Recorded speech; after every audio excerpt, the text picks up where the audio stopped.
Are you ready? Are you ready? It's time for Effingham Hearts football on your home for local sports, 97.9 XFM. Let's go to the sideline for the pregame show.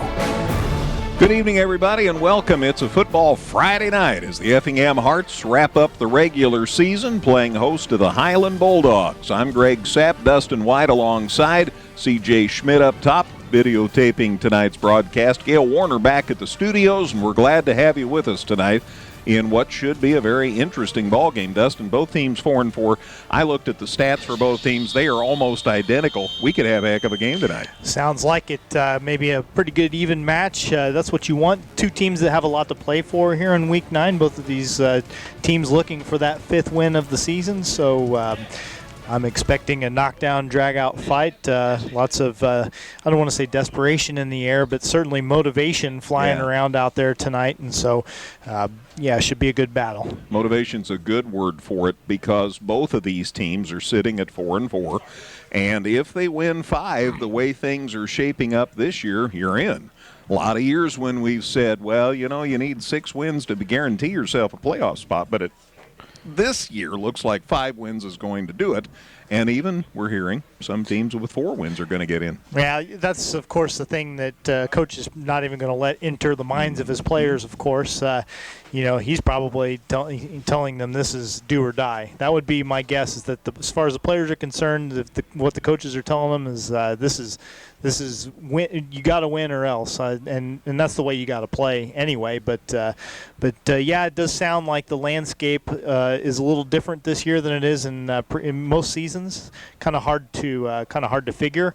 Of course, things continue to be interesting with teams being able to finish their schedules and this and that. So, be ready for anything, but especially be ready to play tonight and try to get that W, get you to 5. Get the win, and then let the rest of it take care of itself. In case folks aren't familiar with how it works, the announcement of who makes the field as far as playoff teams will take place tomorrow, and then we'll get the word after 8 o'clock tomorrow night who's playing whom. So that's the plan as far as what's going on there. So, again, should be about 8 o'clock when that announcement as far as the matchups should take place tomorrow night. They do it a class at a time, so we're going to be 4A here at Effingham, and so it'll take some time. So that's the situation. Again, both these teams 4-4, and we have a lot to do, but right now we're going to go down to the field and hear our national anthem as the Effingham Marching Hearts Red Regiment is ready to perform. They, of course, had a highly successful marching festival last week. Had 30 bands here. It was quite a day and night, and Newton did really well, and also they had a lot of success here. So here is our national anthem.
Our national anthem, courtesy of the Marching Hearts Red Regiment. Thanks, as always, to our color guard made up of the various veteran service agencies and organizations: American Legion Post 120, VFW Post number 1769, DAV Chapter 7. We appreciate those gentlemen for being at a zillion events every year to make sure that we have a color guard and the colors are posted properly and respectfully. With the fight song for the Hearts underway, let's go ahead and take our break, Gail. We'll be back with more pregame information in a minute. It's Highland at Effingham. You're on 97.9 XFM. Come see all the redesigned Chevrolet and Toyota models at Dan Heck Chevrolet Toyota, located south Route 45 here in Effingham, or at danheck.com. Evergreen Nursing and Rehabilitation Center wishes area teams the best seasons ever. Evergreen has rehab to home suites for short-term rehab following hospitalization. They offer physical, occupational, and speech therapy. Go to Facebook at Evergreen Nursing Rehab for more information. This is the Dan Heck Chevrolet Toyota pregame show. Dan Heck Chevrolet Toyota, your complete transportation headquarters since 1958. Back at Klosterman Field, getting ready for Highland at Effingham again. Both these teams are 4-4. I went through stats on both these teams last night. We have a matchup that is almost shockingly similar. Junior Travis Porter had been a key on offense for Highland. He's rushed for 800 yards and 18 touchdowns. Junior quarterback Brent Webbles has thrown for more than 600 yards and 9 touchdowns. Junior Cade Altadonna is their big receiver, more than 500 yards and passes, and he scored 5 touchdowns. Now, Effingham, same situation. John Westendorf's rushed for 876 yards, 10 touchdowns. Junior quarterback Tanner Pontius has thrown for 9 touchdowns. Senior Keegan Baker has rushed for more than 300 yards, and a guy like that could be the wild card in a game like this tonight, because I didn't see in their stats that they have a number 2 guy who can be that efficient. I guess we'll see what tonight brings. Bottom line is, the matchup really looks even, Dustin. Well, when I see a team that has one running back that accumulates yardage like that, it tells me that they're big up front and that they're strong up front, because if everybody in the world knows who you're going to hand it to and the guy still manages to gain 100 yards and more per outing, then that means that he's getting some pretty good spaces to run through. So that's Effingham's defensive line probably going to have a big job to do tonight. And, as always, it's we've been saying it since the season began, but it's got a lot to do for Effingham with how well they play up front on both sides of the football, as far as how much success they're going to have in this game and every game this season. Yep, protection for your quarterback and blocking for your runners, and that's the name of the game. And the similarities don't end at numbers. As far as maturity, it's remarkable. Their quarterback's a junior, their running back's a junior, their leading receiver's a junior. Effingham's quarterback is a junior, our running back, the leading running back's a junior. I mean, it's just, and Armando Estrada is a junior. It's remarkable, the similarities. Yep, a lot of parallels there. So that just adds to the intrigue of the matchup. Should be good, should be interesting, and let's just hope that Effingham comes out on top. Absolutely. There are so many things to talk about, and because the similarities, as we said, are pretty much the same, and we get ready for tonight's action. We'll remind you there are a lot of things to talk about. One thing we want to talk about over the course of the broadcast is the fact that it was announced this morning by one of the Unit 40 school board committees that the move is going ahead as far as a turf field for Effingham. Now, that has to be decided by the full board, so I don't want to get ahead of myself. They are meeting Monday night, and that is when they're going to decide, I think, about moving ahead. Time is of the essence because they have to get started in December, is what I'm understanding, to make sure it's ready for next school year. Yeah, it's you see similarly sized schools in the area making that move. Mattoon's in the middle of it right now. Obviously, the timing didn't work out so great for them as they're having to play all their home games in Charleston over Eastern Illinois University this year. But Mount Zion's got it. Breeze Mater Dei has it. I know that people hear a thing like that and they start talking about the money, and it is a big thing. But it's reliable. It's easier to take care of in the long run once you get it put in. There's a lot of positives to it, and I'm guessing that you have that turf field. The school could probably use it for some other things as far as PE classes and other events too, without having to worry about the field getting torn up. So I'm not telling people what to do. I'm just saying that there are a lot of positives that could come from such a move. Absolutely.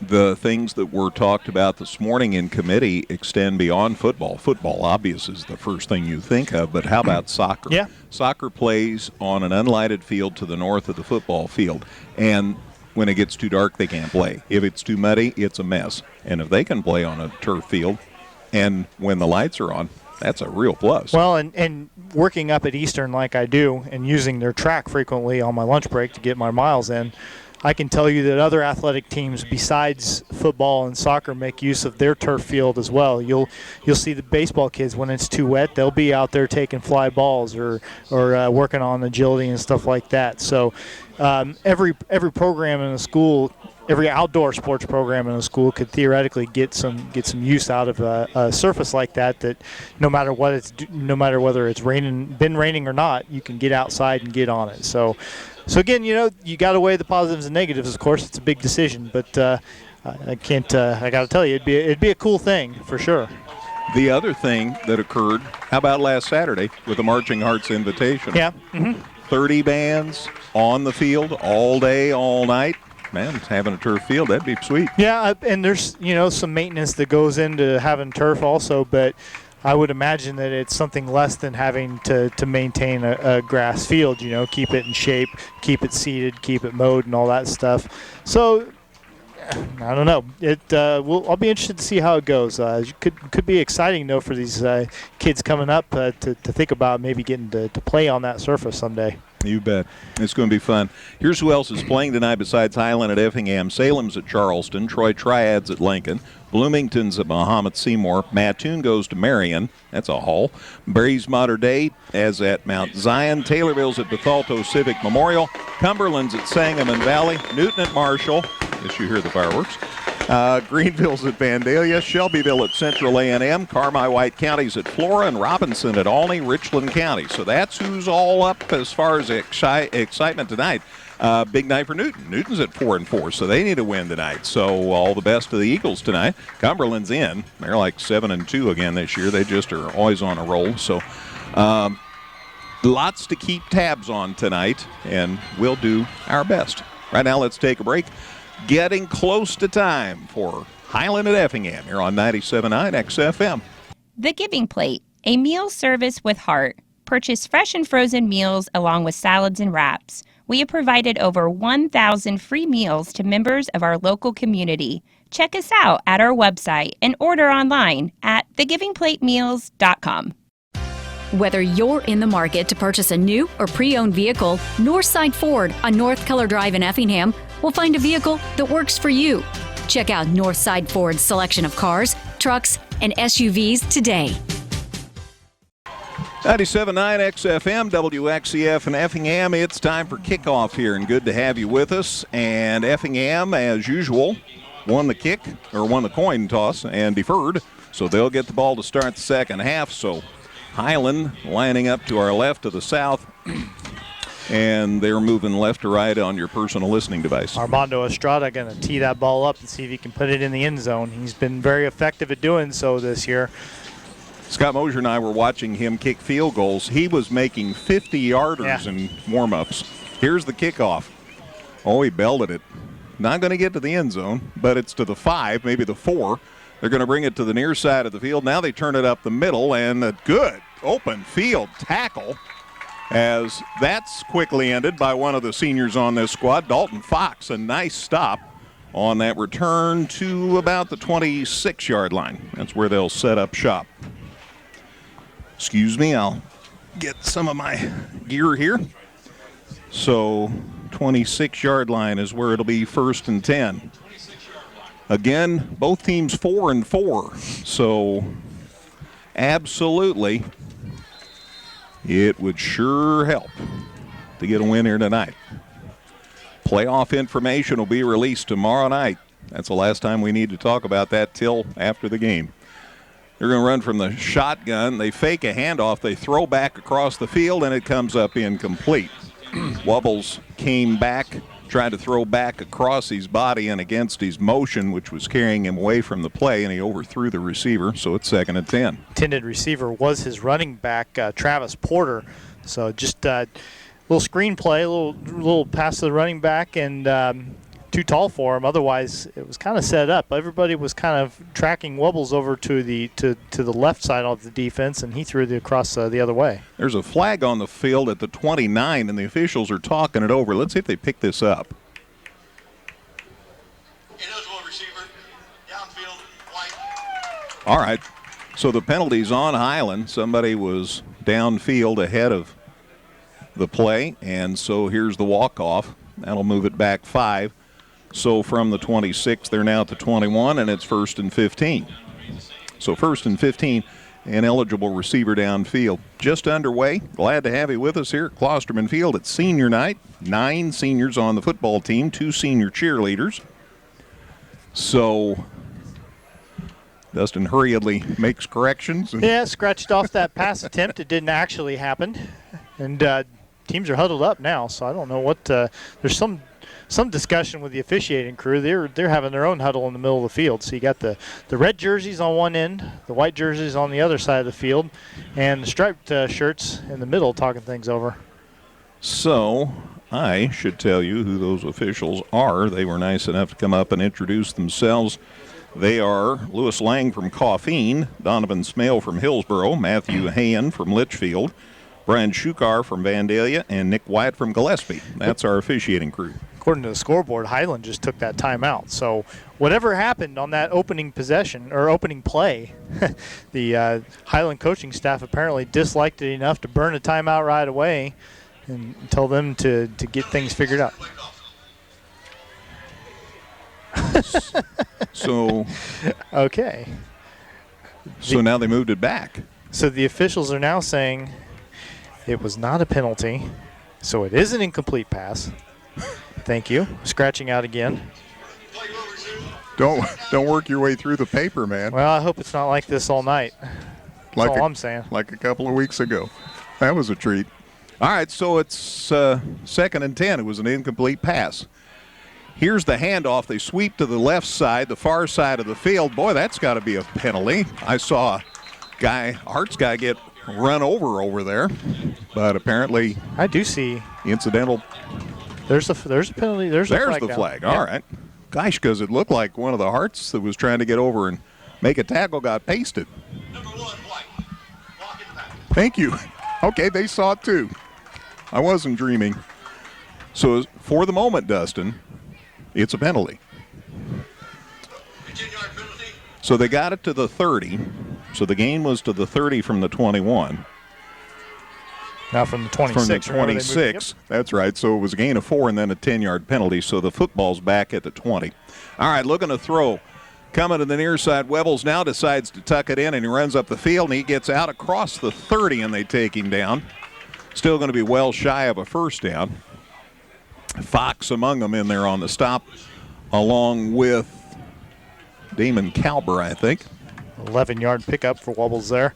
So still got 7 yards or so to go. Yep, so 3rd and 7-ish. Long 6, quite a bit. But we're a minute into the game. No score, opening drive, and another whistle. The official called it. Highland just used a second timeout. Wow. This game has got all the flow of a clogged up pipe right now. And me without a plunger. 11:03 to go, opening quarter. Gail, let's take a 30-second break. I think that's safe. It's no score here at EHS on 97.9 XFM. Local, secure, enduring, and more convenient than ever, Washington Savings Bank is located in Effingham, Mattoon, and anywhere you are with their 24/7 virtual branch. Member FDIC. Come see all the redesigned Chevrolet and Toyota models at Dan Heck Chevrolet Toyota, located south Route 45 here in Effingham, or at danheck.com. All right, short timeout, 3rd and 6, and the ball is at the 31. Still in the shotgun. There's the snap. Here's a pitch. They go to the far side. They turn it up, and the tackle's made shy of the first down. It's going to depend on the spot, but I'm pretty sure in what I'm saying that that's going to end up short. Yeah, they're actually going to put that all the way at the back of the 35, so not much at all. 4-yard pickup for Porter there, and they've still got a couple. Boy, and now they do the hurry-up offense, and they run it right at the middle of the field, and I think they got just enough for a first down. Yeah, they hustled it right up, didn't they? Yep. Gain to the 37, so give him 2. And that 2-yard gain's enough for a first down for Highland. So gain to the 37 and a new set of downs here for the Bulldogs. Looking to throw. Nope, he tucks it in. The quarterback carries, and he's got a good gain. Boy, somebody hit him, and then he got loose, and he's across midfield. He ran into his own blocker, as a matter of fact. He ran into a white jersey first, and that only slowed him down momentarily, but still able to get a second consecutive first down right at midfield. So first down for the Bulldogs at midfield. 10-10 to go opening quarter. This is the opening drive of the game. All alone in the backfield. The quarterback throws to the far side. It's caught, and a nice gain. Gain inside the 45, close to the 42-yard line. And that's Altadonna, Kate Altadonna, that made the catch there. And the gain is to the 43. So a gain of 7, Dustin. That was 2nd and 3. 34 making that catch, by the way. There's a snap. Here's a pass. It's caught out here on the near side. And the Hearts come up, make a nice open field tackle. Max Nelson on the stop here for Effingham. And James Beard made the grab over here for Highland, number 1 in your Hearts. And it's at the 37, so a gain of 6. Another first down. First and 10. Yeah. They are rumbling down the field. Wubbles from the shotgun, fake the handoff, going to the far side, got a big head of steam up, and he's near the 25-yard line. Dalton Fox got over there, and another stop, but Wubbles is able to get to the 28. Gain to the 28, so a gain of 7. 37 to the 28, a gain of 9, pardon me. They are getting lots of yardage here. 2nd and 1. Staying in the shotgun, it's been pretty effective. Now they got a man lined up beside him. High snap. Fake. Came to the near side. Turns it up. He's loose. And finally a nice open field tackle. Otherwise that was a touchdown. And again, that's Beard, number 1, that carried that football that time. And it's a gain to the 9. And they put Beard in motion, and he took it 19 yards. And so another first down for Highland, and they're knocking on the door. So 1st and goal at Effingham's 9-yard line. Again, the opening drive of the series of the game. From the shotgun, there's the snap, there's the pitch. He's going to the far side. He turns it up. He's inside the 5. Down he goes at about the 4, maybe the 3-yard line. Pitch was to Travis Porter. That's their big dog as far as carrying a football. Gains to the 1, Dustin, so a gain of 8. 2nd and goal at the 1. Here's the play, the snap. They run it up the middle of the field, and he's in for a touchdown. So Highland scores on their opening possession of the game. It's 6-0 Bulldogs. Yep, Porter just punched it in, never even was brought down. Got across the goal line and ran into a pile, but didn't have to dive. Nice little drive for Highland.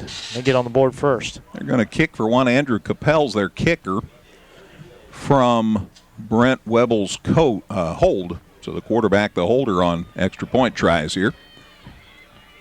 Waiting a long time. There's the snap. There's the placement. The kick's up. Looks good. Is good. 7-0 Highland. The score comes with 8:09 to go in the opening quarter. Kickoff on the way in a moment on 97.9 XFM. Evergreen Nursing and Rehabilitation Center wishes area teams the best seasons ever. Evergreen has rehab to home suites for short-term rehab following hospitalization. They offer physical, occupational, and speech therapy. Go to Facebook at Evergreen Nursing Rehab for more information.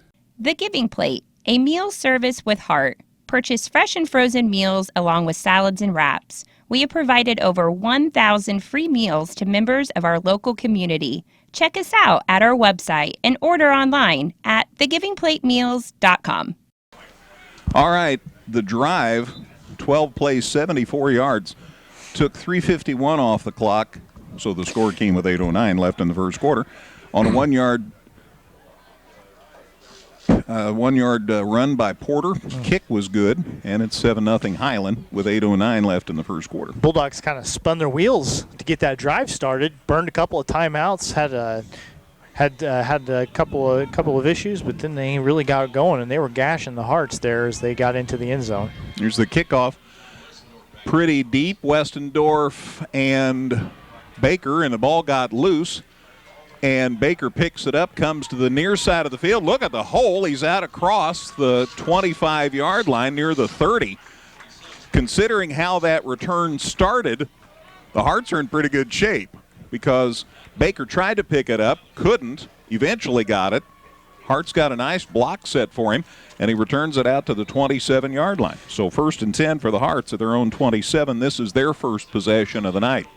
A little trouble finding the handle for Keegan, but he recovered nicely, didn't panic, was able to get it out there a little bit away from the end zone. Tanner Pontius up under center on 1st and 10. Hand off to the deep back. That's Baker.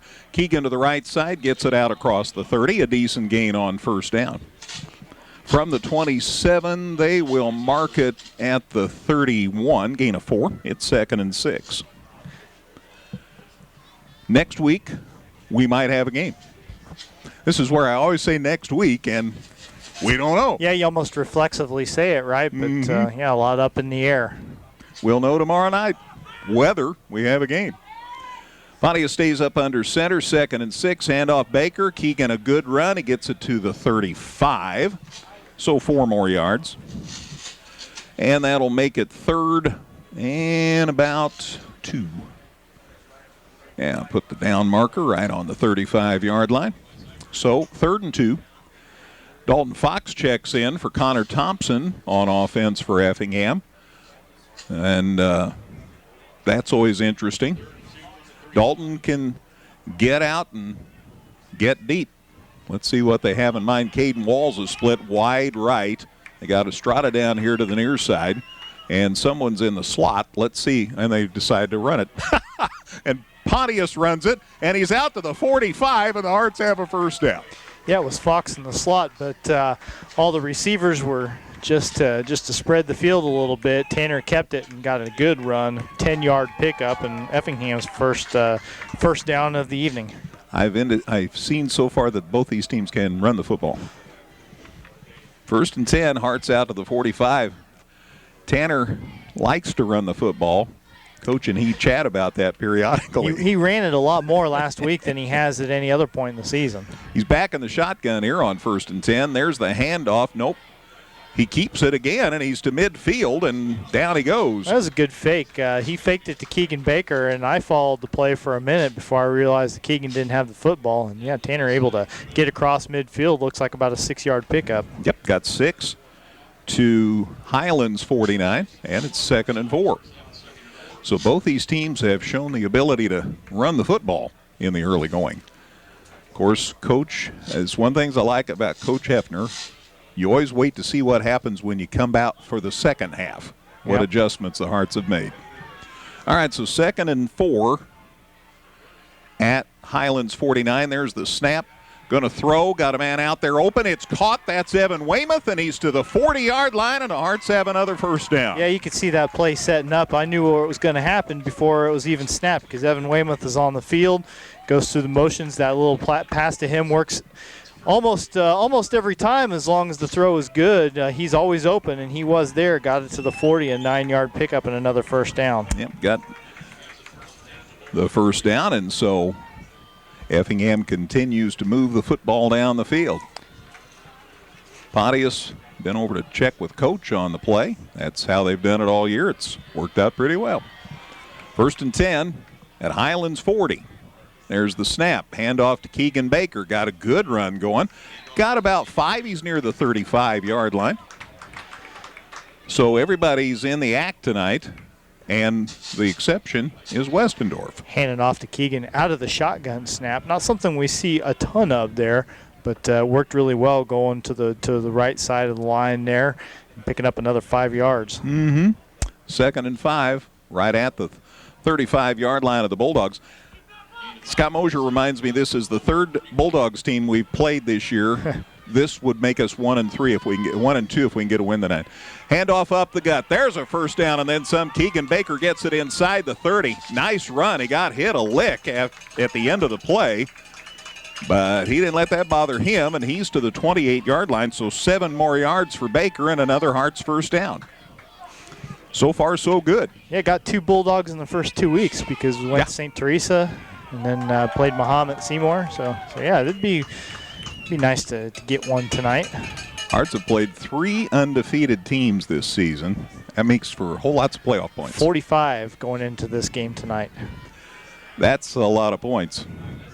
Nice run up the middle. And that's Westendorf, and he's inside the 25 to about the 23-yard line. And the Hearts are getting yardage in big gulps. Call it the 23 and a gain of 5. And I believe that's Westendorf's first carry, right? It is his first carry. That's the shortest run that the Hearts have had so far on 7 rushing plays has been 4 yards. So they've been able to effectively move the football, and especially now that you're down here in 4-down territory, that's going to keep moving those chains. 7-0.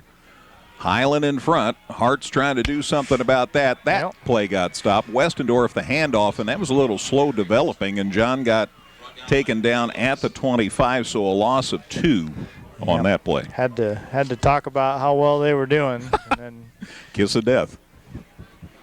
Kiss of death. So it's 3rd and 6. 7-0 Highland. 2:57 to go in a fast-moving first quarter. Senior night. Last game of the regular season. Wouldn't it be nice if it isn't the last game at Klosterman Field this year? That'd be pretty cool. Let's see what happens here on 3rd and 6. Going to throw. Pontius across the middle. Got him. And Caden Walls, touchdown Effingham. Pretty over the shoulder grab by number 9. And the Hearts make it 7-6, going for the extra point. That 25 yards. Yeah, 25 yards. I was going to say it was just, they had 24 on the scoreboard, but it was basically on the 25-yard line. So we'll call it a 25-yard touchdown pass to Walls, and Hearts come up with the big answer. Armando Estrada for the extra point to tie this game. There's the snap, the placement, the kicks up. Looks good to me. The officials agree, and it's 7-7. 2:38 to go. Opening quarterback with a kickoff in a minute on 97.9 XFM. Whether you're in the market to purchase a new or pre-owned vehicle, Northside Ford on North Color Drive in Effingham will find a vehicle that works for you. Check out Northside Ford's selection of cars, trucks, and SUVs today. Local, secure, enduring, and more convenient than ever, Washington Savings Bank is located in Effingham, Mattoon, and anywhere you are with their 24/7 virtual branch. Member FDIC. Here's the kickoff, a low kick, and kind of bounced its way down the field, taken outside the 10-yard line, and bam goes the return man at about the 20. Somebody wanted to welcome him to Effingham. Damon Calber, number 21. Nice stop. And the ball is placed at the 21, I think, when they get it sorted out. Well, maybe the 21-yard line. That's where Highland will start this drive with 2:32 remaining in the first quarter. 7-7 game now. Nice drive by the Hearts. I'll tell you about it here in a second. Webbles from the shotgun, got a man in motion. There's the handoff. He turns it up, and Hearts stop it for not much gain to the 25. That might be more than I thought. I give him 4 here to the 25. That'll bring up a 2nd and 6. So 2nd and 6. He knows the football just, it's 24, 25. 2nd down. Brent Webbles, Jr. is the quarterback for Highland. Got a man in motion, lines up at the tight end spot. Now they're going to throw, Oh, he is going to throw, and then his man was covered up, so he's going to run with it, and he turns it into a decent gain, gets near the 35, call it the 3-yard line, I guess it is. So 25 to the 33, a gain of 8. Dalton Fox got in the backfield, but right before he was going to get in the quarterback's face, somebody put kind of a chip on him and knocked him to the turf. Really changed that play. Minute 51 left in the first quarter. Most of it's been on the ground, so the quarter's moved right along. Webbles again from the shotgun. Fakes the handoff. Throw is out here, and it's out of bounds, I think. It's a pass interference. Wow. Yeah. 2 guys went up. Calbers there on defense for Effingham, and Altadonna was the receiver. The problem for Calber Highland is that he never once looked back for the football. He was on the receiver the entire time, putting a body on him, but never gave any sign that he was making a play on the football. And pretty easy pass interference call. They'll bring it back from the line of scrimmage. Different if you watch NFL action on Sunday. They mark that from the spot of the infraction. Different in high school. So now it's a 15-yard penalty unless you have the crew we had a couple weeks ago. Then it's kind of you just kind of draw a number out of a hat. Sort of multiple choice, wasn't it? Yeah. It was incredible. But this is 15 yards up to the 48. So the 33 was the line of scrimmage. Walk it off 15. So Highland out their 48-yard line. That'll be a first down also. Indeed. Boy, we've had a lot of first downs in this first quarter. Highland's got a half dozen of them already. They've got a man in motion to the far side. There's the snap. They fake a handoff, and then Webbles is going to keep it, and that was a bad mistake on his part. He only got to the 49 of Highland. So a short gain, you bet. Maybe 1. Looks like that's what they're going to give him. Yeah, single yard on that play. So 2nd and 9 for the Bulldogs. He had carries of 11, 13, 9, and 9 before that. So they finally trip him up.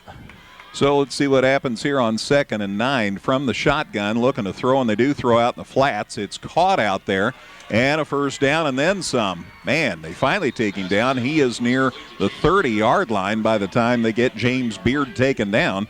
So number 1 turned that into a big gain. And he is showing some signs that he's a pretty good weapon out there as he gets that one shy of the 30, maybe the 32-yard line. So 19-yard gain, Dustin. So it's 1st and 10 again, this time at Effingham's 32-yard line. So they are big gains here. Handoff up the gut. And still on his feet, and he gets it inside the 25-yard line. Hart's pretty much had to just hang on to Travis Porter and know that sooner they'd wear him down. Porter knew exactly where his line of scrimmage was, and he was reaching for it, but missed it by, I think, a yard or maybe a couple. So call it the 24. So from the 32 to the 24, gain of 8. 2nd and 2. Staying in the shotgun. Got a man in motion, fake the handoff, run it up the gut instead with Webbles, and he got to the 20, to the 20. And that's where they'll spot it. So that's a gain of 4, and that's enough for a first down. Boy, they have churned up the yardage. They give you a lot to think about for really only having 2 ball carriers for the most part.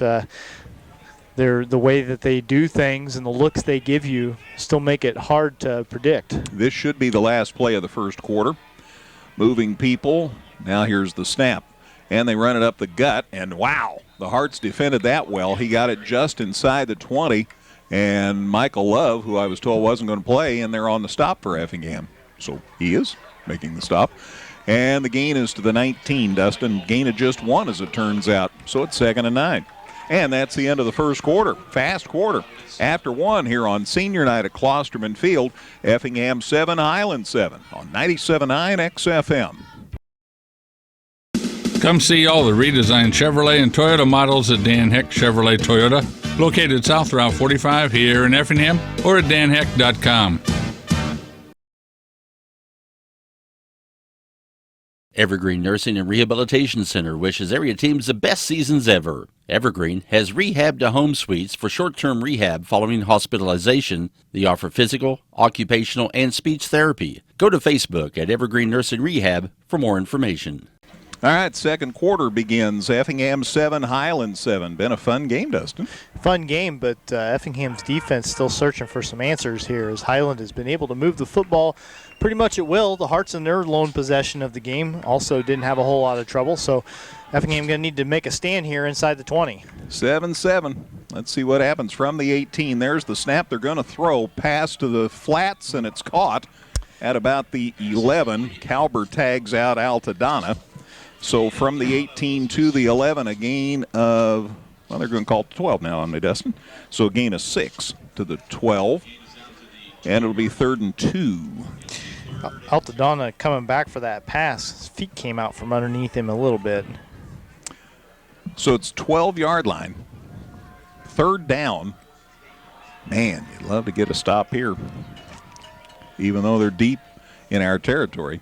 There's the snap. They're going to run it up the middle with a quarterback, and he runs into several people, and he got it inside the 10 to about the 8. Looks like Fox in on the stop again. That's gain of 4, and that's enough for a first down. Yeah, another first down. So 1st and goal at the 8. Levels up to 51 yards on 7 carries, the Highland quarterback, and Travis Porter 32 yards on his 8 runs. And don't forget, James Beard had a 19-yarder in there as well. Again from the shotgun, here come the Hearts. He gets the pass away, and it's caught. And they run it up the gut, and there's a flag, and he's in for a touchdown. But I want to see what the flag's about because nobody's happy for Highland. Yeah, there's going to be something in the blocking there after that pass was caught by Travis Porter. It's going to come back almost certainly. So let's check and see what the official tells us. Hold. So that'll be 10. I think it does come after he caught the pass, so there'd be a little gain, I'm thinking, and then moving it back. Yeah. We'll wait and see. I think you're right because the flag wasn't thrown until after the pass was completed. Mm-hmm. So let's sort this out. Easy way I know to do is go 10 yards from the penalty. They set it down at the 13, so the foul occurred at the 3. So the 5-yard gain to the 3, and then the 10-yard walk-off back to the 13. So that makes it 1st and goal still, but now it's at the 13. It was at the 2. And several people in motion, and you can't do that. So another flag. I think the Hearts responded to Highland's excitedness, and that's what the officials say. So another penalty on the Bulldogs. So that'll move it back 5, a procedure penalty. So now it's back to the 18. And now it's 1st and goal from the 18. I like our odds more and more here. 1st and goal from the 18. 10:57 to go second quarter. 7-7 game here, Effingham and Highland. Both teams are at 4-4. Really need a win. There's the snap. Fake the handoff. Going to throw. He gets it across the middle. It's caught. The Hearts are signaling no catch, and now the official agrees. Receiver had his back to us and must have popped out of his hands as he was going to the turf because it looked like a catch from here. But again, back to the play. So incomplete pass stops clock with 10:49 to go in the second quarter, and it's 2nd and goal at the 18. Let's see what happens here. Brent Webbles, junior quarterback for this Highland team, looking to throw across the middle. It is caught by Altadonna. He gets it inside the 10 to about the 7. So that'll bring up a 3rd and goal from the 18 to the 6, Dustin. Gain of 12. So 3rd and goal at the 6. Can you say big play? Effingham fans know it is. They're getting their stomp on down there. Wonderful thing about metal bleachers. You make a lot of noise. Yeah, they got to keep it up for a while now, though, as Highland is having a little trouble getting the play in. They don't want to burn any timeouts either. They've already used a couple, but it looks like maybe they are going to go ahead and I'll be darned. Spin number 3. I guess they figure they're this close to pay dirt, might as well get it right. So timeout, Bulldogs, 10:08 to go second quarter. Gail, let's take a 30-second break. Effingham and Highland tied at 7 here on 97.9 XFM. The Giving Plate, a meal service with heart. Purchase fresh and frozen meals along with salads and wraps. We have provided over 1,000 free meals to members of our local community. Check us out at our website and order online at thegivingplatemeals.com. Whether you're in the market to purchase a new or pre-owned vehicle, Northside Ford on North Color Drive in Effingham will find a vehicle that works for you. Check out Northside Ford's selection of cars, trucks, and SUVs today. Just realized I never gave you that scoring drive for the Hearts. 10 plays, 73 yards, took 5:31 off the clock. Game with 2:38 left in the first quarter, highlighted by a pretty pass and a nice catch by Caden Walls. Kick was good by Estrada, and we're tied at 7. Now, the matter at hand. 3rd and goal for Highland at Effingham 6. I think they're throwing. Let's see. Altadonna split left out here, wide left. He's the only wide receiver in the formation. Now, we're Effingham again. The fans got all stompy and then had a stoppage out of there. Had one official that was over here, and he needed to get over to the other side of the field, so we had to wait on that gentleman. I think we're good now. All right, 3rd and goal at the 6. There's the snap, run up the middle. They stop at about the 5. Yeah. Maybe he might not have got back to the line of scrimmage. Yeah, Porter got a yard of anything. Yeah, give him to the 5, Dustin. So he got a yard. So now it's 4th and goal at the 5. That was big. They ran it instead of throwing the football. Now you got to assume they're going to throw. They'll either throw or they'll fake and let Webbles try to run it in himself. That would be my guess. 4th and goal at the 5. There's the snap. He fakes the handoff. Now he's going to run it up the gut, and he is stopped at the 1, I think. I don't see an indication from an official. Haven't seen a signal yet. I'm still waiting. I think the Hearts are going to get the football. Nope, they just called it. Oh, my golly, they call it a touchdown.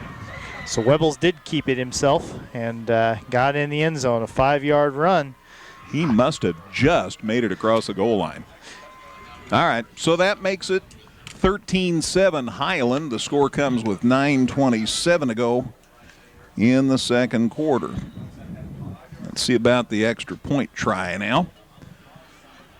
As Capel ready for the kick. There's the snap, the placement, the kick's up. It looks good, is good. 14-7 Highland. 9:27 to go second quarter. Back with a kickoff in a minute on 97.9 XFM. Local, secure, enduring, and more convenient than ever, Washington Savings Bank is located in Effingham, Mattoon, and anywhere you are with their 24/7 virtual branch. Member FDIC. Come see all the redesigned Chevrolet and Toyota models at Dan Heck Chevrolet Toyota, located South Route 45 here in Effingham, or at danheck.com.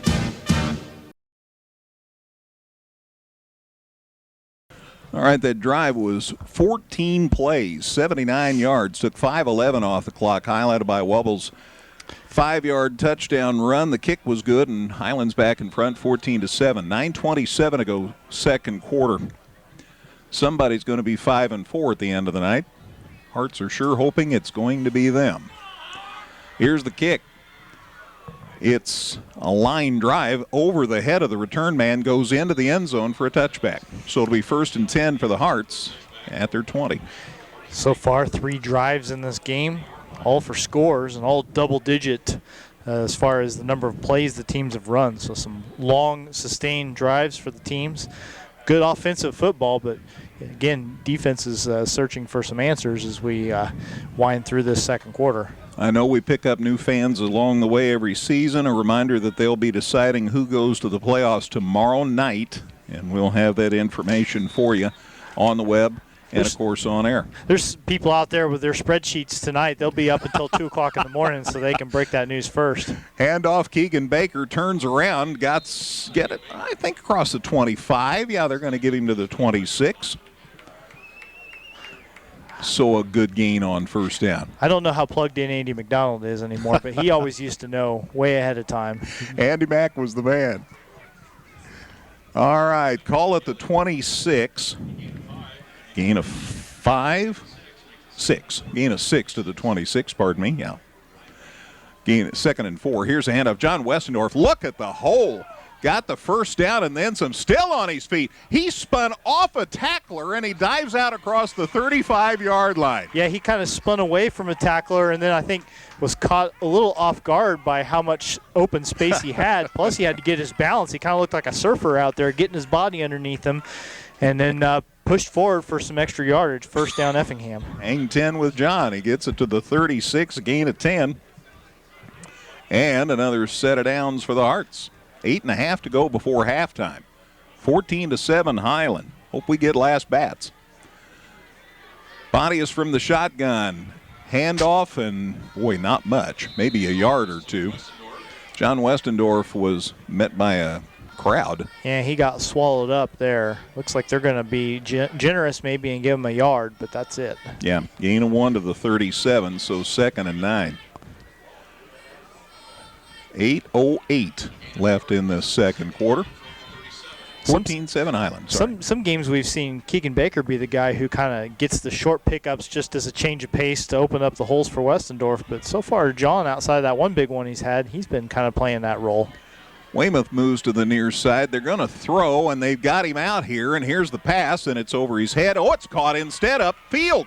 First down for the Hearts out across the 45-yard line. The grab by Jonathan Custer. No, that's Estrada that caught that ball. It is 16 instead of 10. I was moving fast. I think they were looking for Evan Weymouth initially, and that wasn't there, so he goes to the next option a little further downfield, and a really good catch in traffic by Armando Estrada. So from the 37 to the 47, a gain of 10, and yet another first down. So the Hearts are rolling down the field. Holy cow. Almost everything positive when it's come to offense tonight. There's the snap. Handoff. Westendorf, big hole. Bounced off one guy, gets into Highland territory at about the 48. So from the 47 of us to the 48 of them, a gain of 5. Yeah, you had Jacob Foster trying to block and push a guy out of the way, but couldn't quite clear the space before Westendorf ran into the spot, or else he got more than a 5-yard gain there. So to Highlands, 48-yard line. 6:45 left, second quarter. From the shotgun, Pontius. There's the handoff. And Westendorf didn't have much room, and he gets to the 46, and they might have got more than they probably should have, Dustin. Yeah, there wasn't. That one didn't look to have a whole lot of hope from the word go, but John did manage to dive forward and pick up a couple of yards. Got 2 to the 46, so it's third down and about 3. 3rd and 3. Pontius moves up under center here on 3rd and short. There's the snap. Here's the handoff. Westendorf turns it up, gets it inside the 45. Boy, this is really going to be close. Spot's going to be all important here. They may have to measure this thing. I don't know. It's at the 44, which looks to me across the field like it's short. So from the 46 to the 44, gain of 2, and it's 4th down and about, well, maybe less than a yard. The Hearts are going for it. Yeah, they're not even going to measure. It's short by inches. 4th and not much, and Pontius just says, give me the rock, and he drives forward and he gets the first down. I'm assuming it does turn into a first down. From the 44, the gain, Geisch gave him to the 42. So a gain of 2, and a new set of downs for the Hearts. And the drive goes on.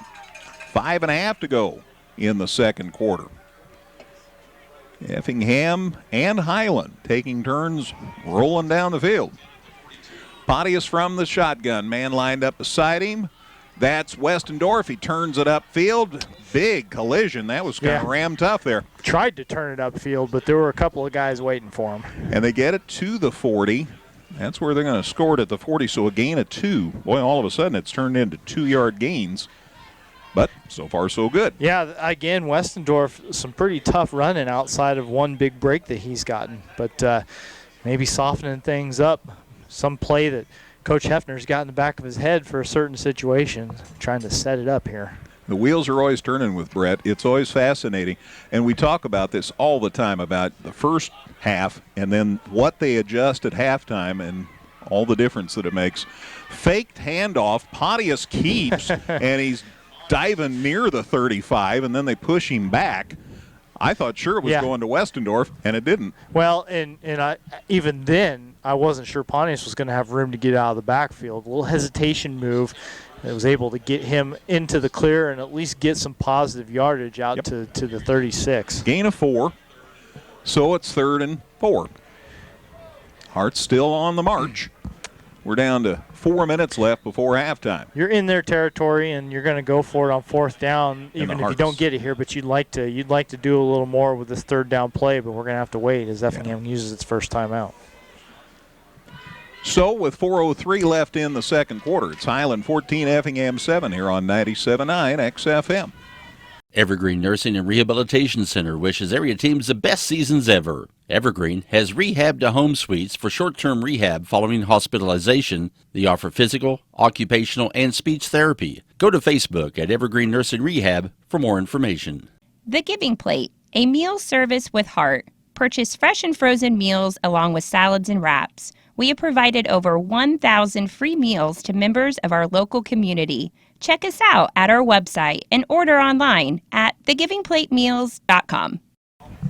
3rd and 4 is the indication, and let's see what happens.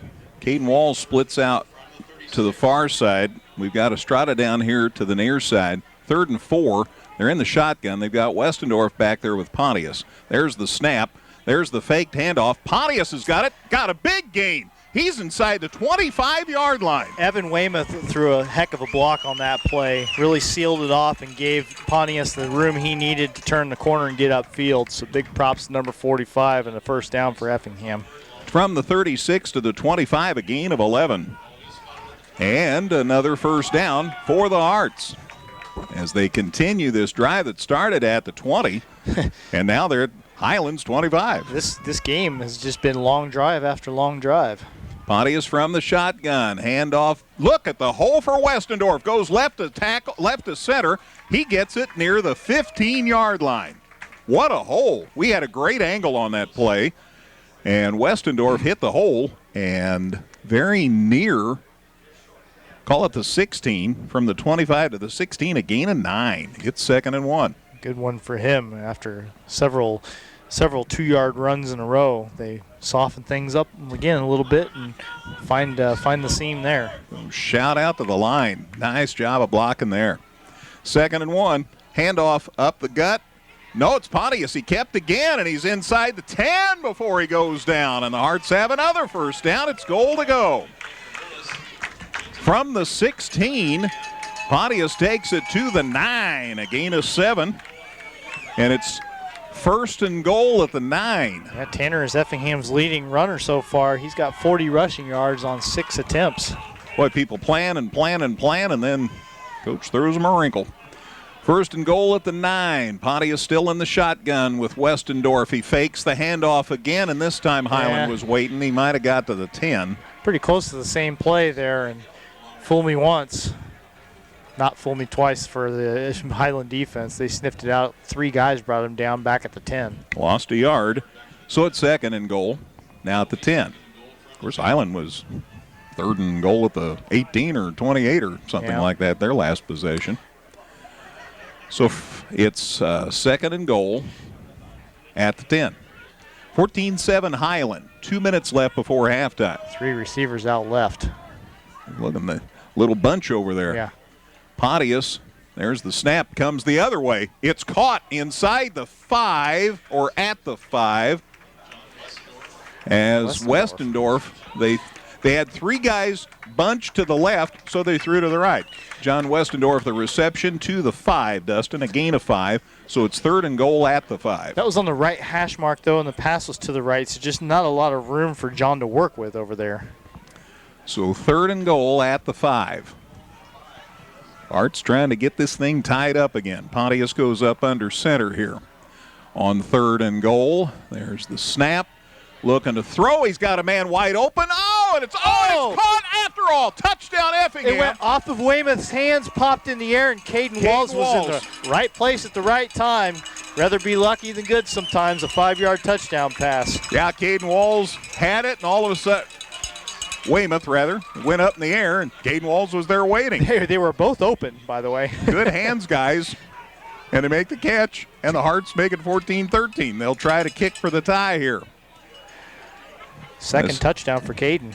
Estrada's kick looks good, and the officials, or did we have a flag? I think we had a flag maybe before the kick.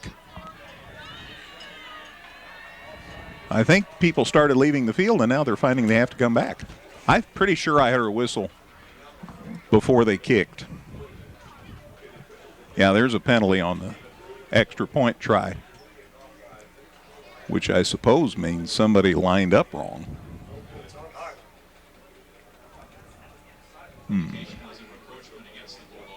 Apparently the Bulldogs tried to get a little too close, and so we're going to re-kick, because I don't think the kick was good. I think maybe Estrada heard the whistle, and that would distract me too.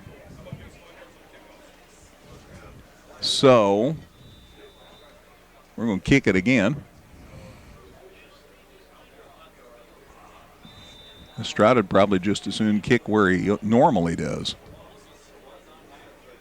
Well, we're still talking this over. That's why I'm not telling you what's the deal. These things, everything has required one or two conversations before we finally get it together. But and Coach Hefner's still got those hands out. He's still wanting to know. It's encroachment, and the Hearts decline it. Right. So that way he is going to kick from the spot he normally kicks from. What you gain there just doesn't make a big enough difference to make it worth throwing your kicker off his routine. So for the extra point, here's the kick. Looks good to me. And the officials agree, and we're tied. 14-14, Effingham and Highland with 1:14 to go before halftime. Kickoff on the way in a minute on 97.9 XFM.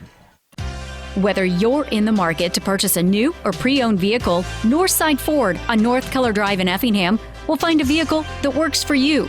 Check out Northside Ford's selection of cars, trucks, and SUVs today.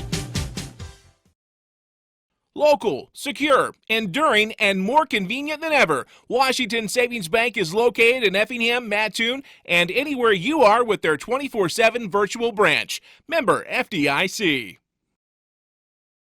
Well, that's a home run. Holy cow. Estrada knocked that one clear out of the end zone. So a touchback. Highland will start it up at their 20 with 1:14 left before halftime. That drive, the best yet, 16 plays, 80 yards, took 8:13 off the clock, highlighted by the catch of the catch. Caden Walls eventually did end up with that, right? Caden Walls' 5-yard touchdown catch by way of Evan Weymouth's hands. It's kind of like in baseball when it hits a defender. It's a, like you get an assist. Yeah, we can call it whatever we want. And Highland only 1:14 to move it 80 yards here. They're going to try and throw here. Wubbles to the far side. There's the pass. It is over the head of the intended receiver. Incomplete. Brings up 2nd and 10.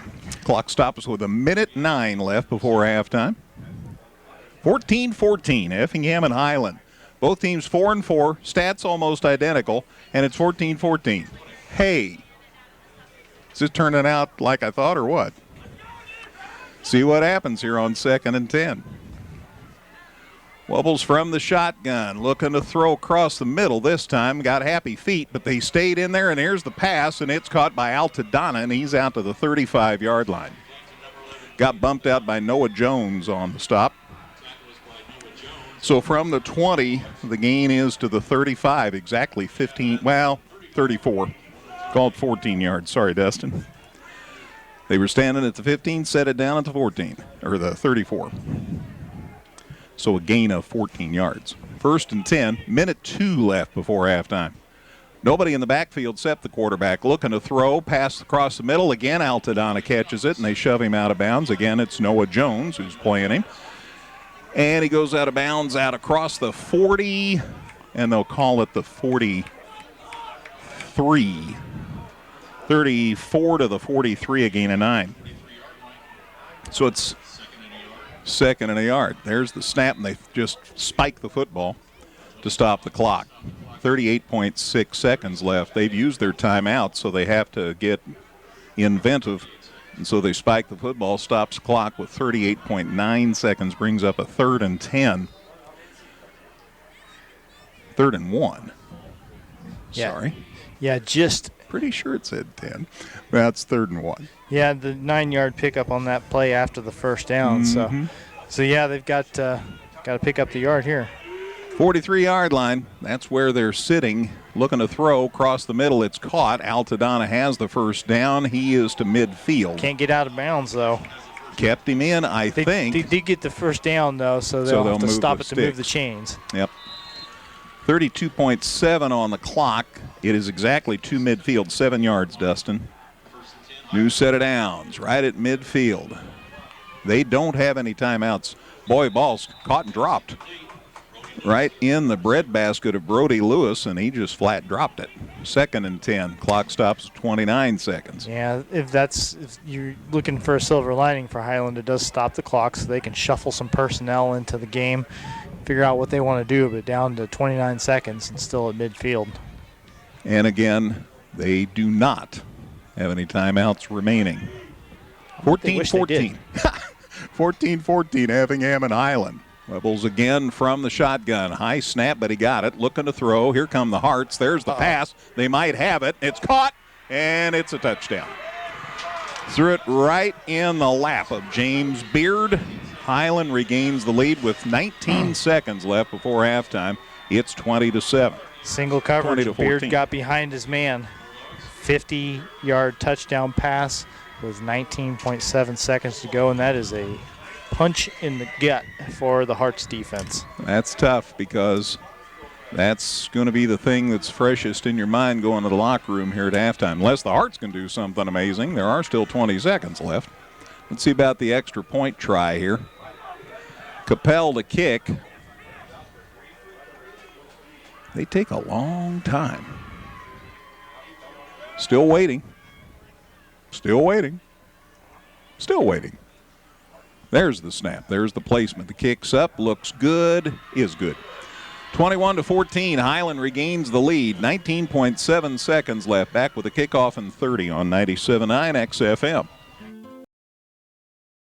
Come see all the redesigned Chevrolet and Toyota models at Dan Heck Chevrolet Toyota, located south Route 45 here in Effingham, or at danheck.com.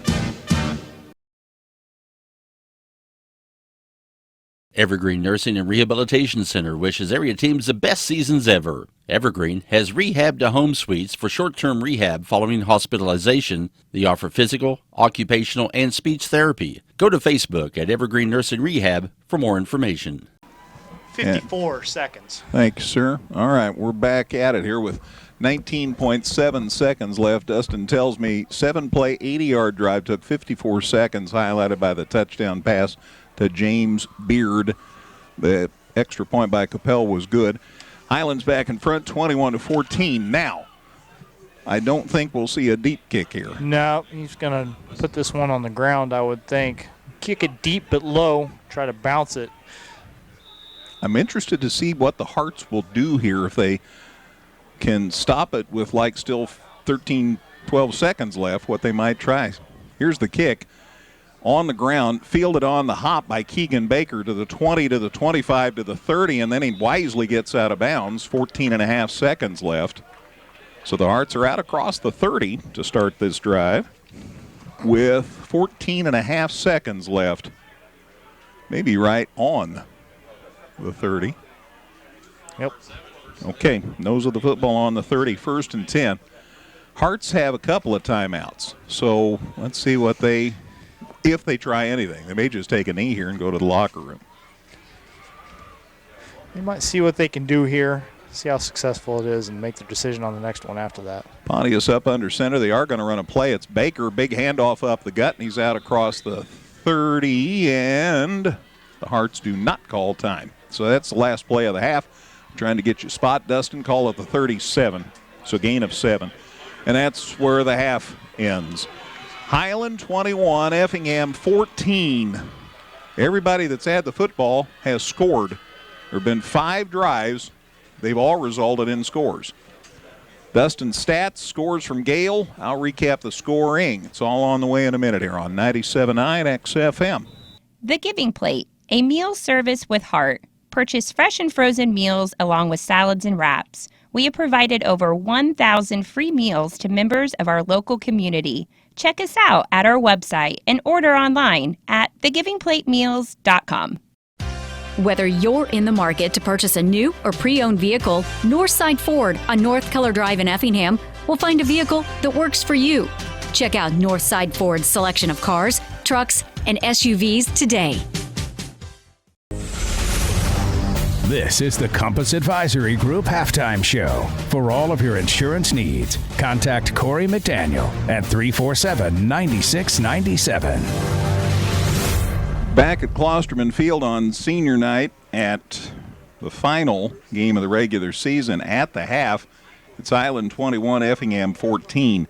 5 possessions have all resulted in scores in this game. Punters have had the night off so far. The Joe Garland scoring service lets me know that a couple of scores, and Gail will double check with you in a minute. In the second quarter, Triad leading Lincoln 20-7. Marion leading Mattoon in the second quarter 32-7. Marion's a load this year. Mater Dei leads Mount Zion 7-0 in the second quarter, so Braves are hanging in there. And Muhammad Seymour in front of Bloomington 14-7 in the second quarter. Thank you, Joe. So that gets us up to snuff on those games. Now, let's recap the scoring. It started with 8:09 to go in the first quarter at the end of a 12-play, 74-yard drive. Their leading gun carrying the football, Porter, carried it from 1 yard out. The kick was good, and they had a 7-0 lead. Hearts came back, tied it with 2:38 to go in the first quarter at the end of a 10-play, 73-yard drive. Took 5:31 off the clock. Highlighted by a pretty pass from Pontius to Walls. Caden Walls caught it from 25 yards out, or caught it as Pontius threw it from 25 yards out. Kick was good, and it was 7-7. 10 plays, 73 yards, if I didn't say that. Highland then scored. It was their turn. 9:27 to play in the second quarter. That's at the end of a 14-play, 79-yard drive that took 5:11 off the clock. Wubbles, the quarterback, got it in from 5 yards out. The kick was good, and they made it 14-7 Bulldogs.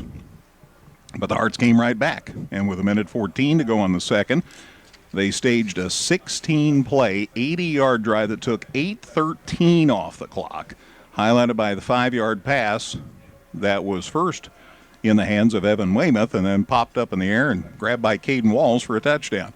Estrada's kick was good, and the Hearts had tied at 14-14. And then that tough touchdown right before the half at the end of a 7-play, 80-yard drive that took 54 seconds. Highland scored with 19 seconds left in the half on a 50-yard pass play to James Beard from Brent Wubbles. The kick was good, and Highland's in front 21-14. So that's how that all shapes up.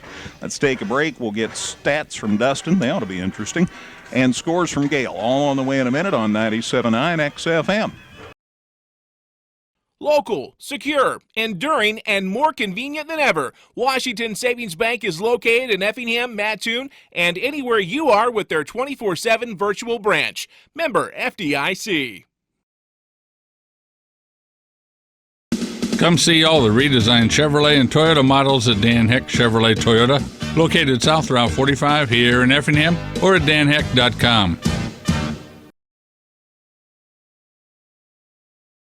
All right, we're back at Klosterman Field halftime. It's Highland 21, Effingham 14. Dustin White has the numbers on that first half. Yeah, Highland outgained Effingham 243 to 160 yards in that first half of play. The Bulldogs ran 33 plays to Effingham's 27.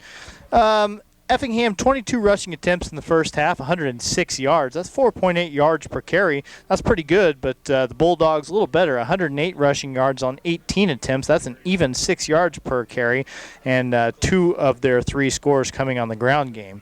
As far as passing the ball, Effingham a perfect 5 out of 5 in the passing game for 54 yards on both of the Hearts scores.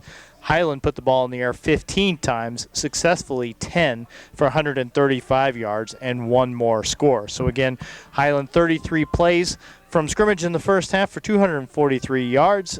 Effingham 27 plays for 160 yards.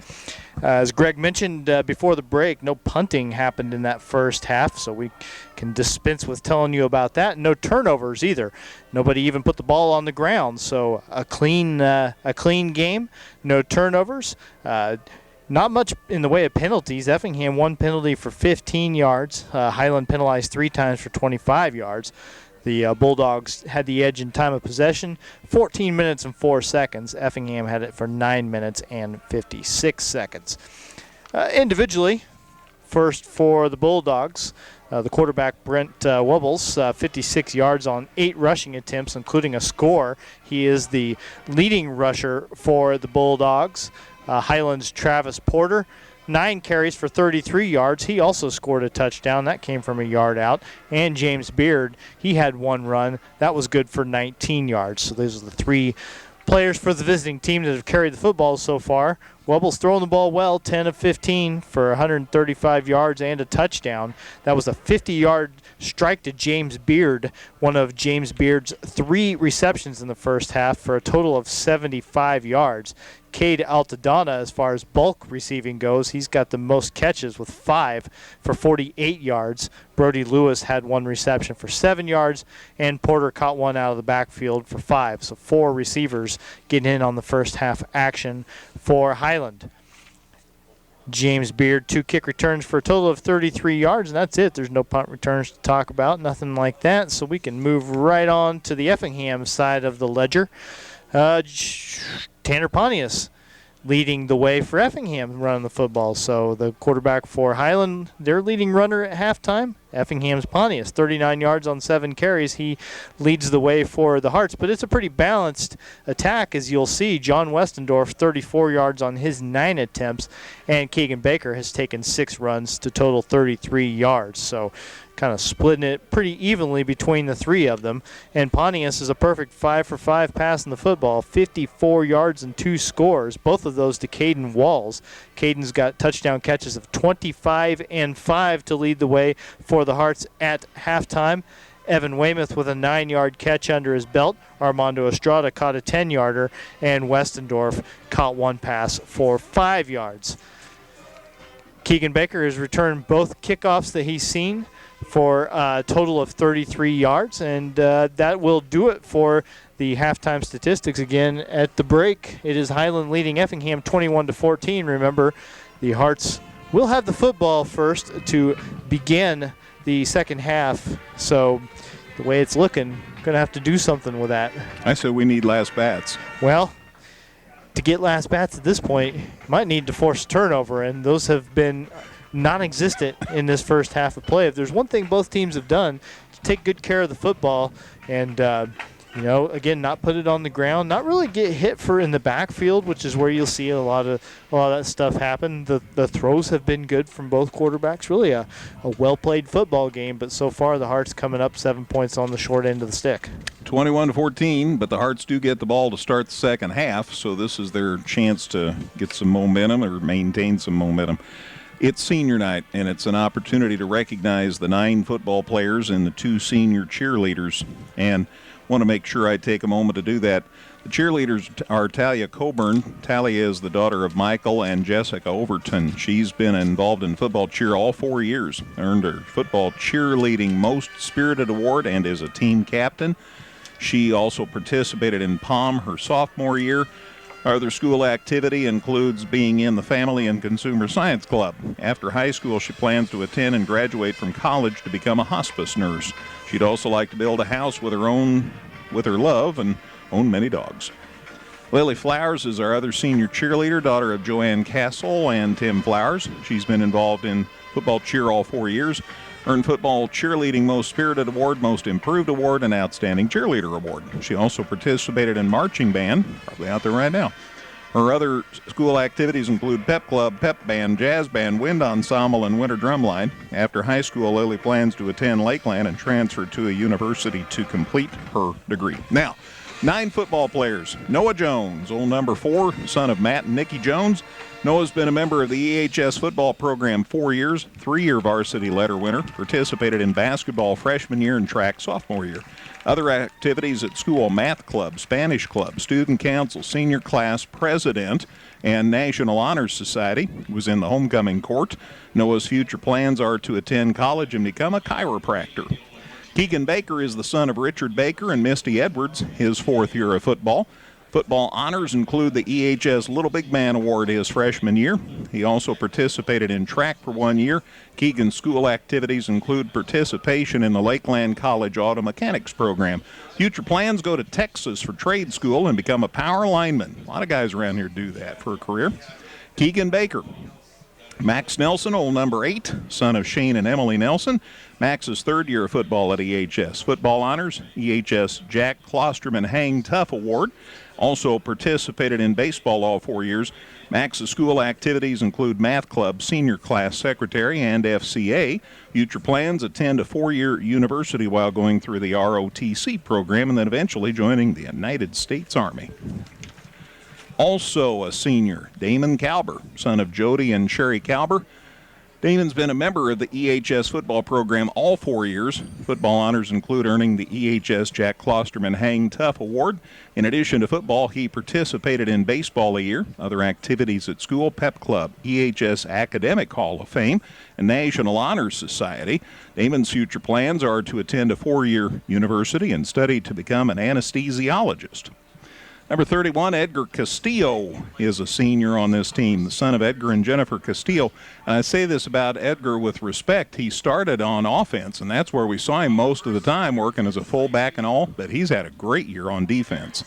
Edgar's 4th year of football. He's earned 3 varsity letters, is a team captain. Edgar has participated in wrestling all 4 years. Other school honors include being on the EHS High Honor Roll. After high school, Edgar plans to enlist in the United States Navy. So we've got an Army man and a Navy man. Dalton Fox is the son of Jason and Jennifer Fox. This is Dalton's 4th year of football, earning 3 letters and serving as team captain. His football honors include earning the EHS Jack Klosterman Hang Tough Award.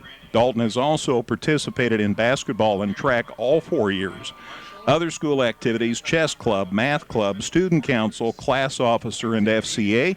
After high school, Dalton plans to go to a 4-year university majoring in construction management and minoring in business administration. Colin Woods is the son of Carmen Woods. This is Cohen's 4th year of football. He's a team captain. He's also participated in track. His other school activity includes math club. After high school, Cohen plans to attend college to earn a degree in electrical engineering. Chase Kiefer is the son of Chad and Pam Kiefer. Chase has been a member of the EHS football program for 2 years. He has also participated in wrestling his freshman and junior years and track his sophomore year. Chase's other school activities: chess club, Esports Club, EHS Honor Roll, and he's in the CEO program. Chase's future plans: to pursue an entrepreneurship and travel to see the world. And a young lady who deserves an awful lot of credit, Emma Kessler, daughter of Eric and Jamie Kessler. Emma's 3rd year of football. She's a 3-year letter winner. She's known for being the coolest girls on the team. Her other school activities include EHS Academic Hall of Fame and High School Honor Roll, High Honor Roll. Emma's plans: graduate from college and become a hotshot lawyer. I like it. That's Emma Kessler. Good bunch. 9 senior footballers, 2 senior cheerleaders. Thanks, gang, for all the work you've done. They're now recognizing all the senior band kids, all the marching band students that are seniors, so congratulations to them.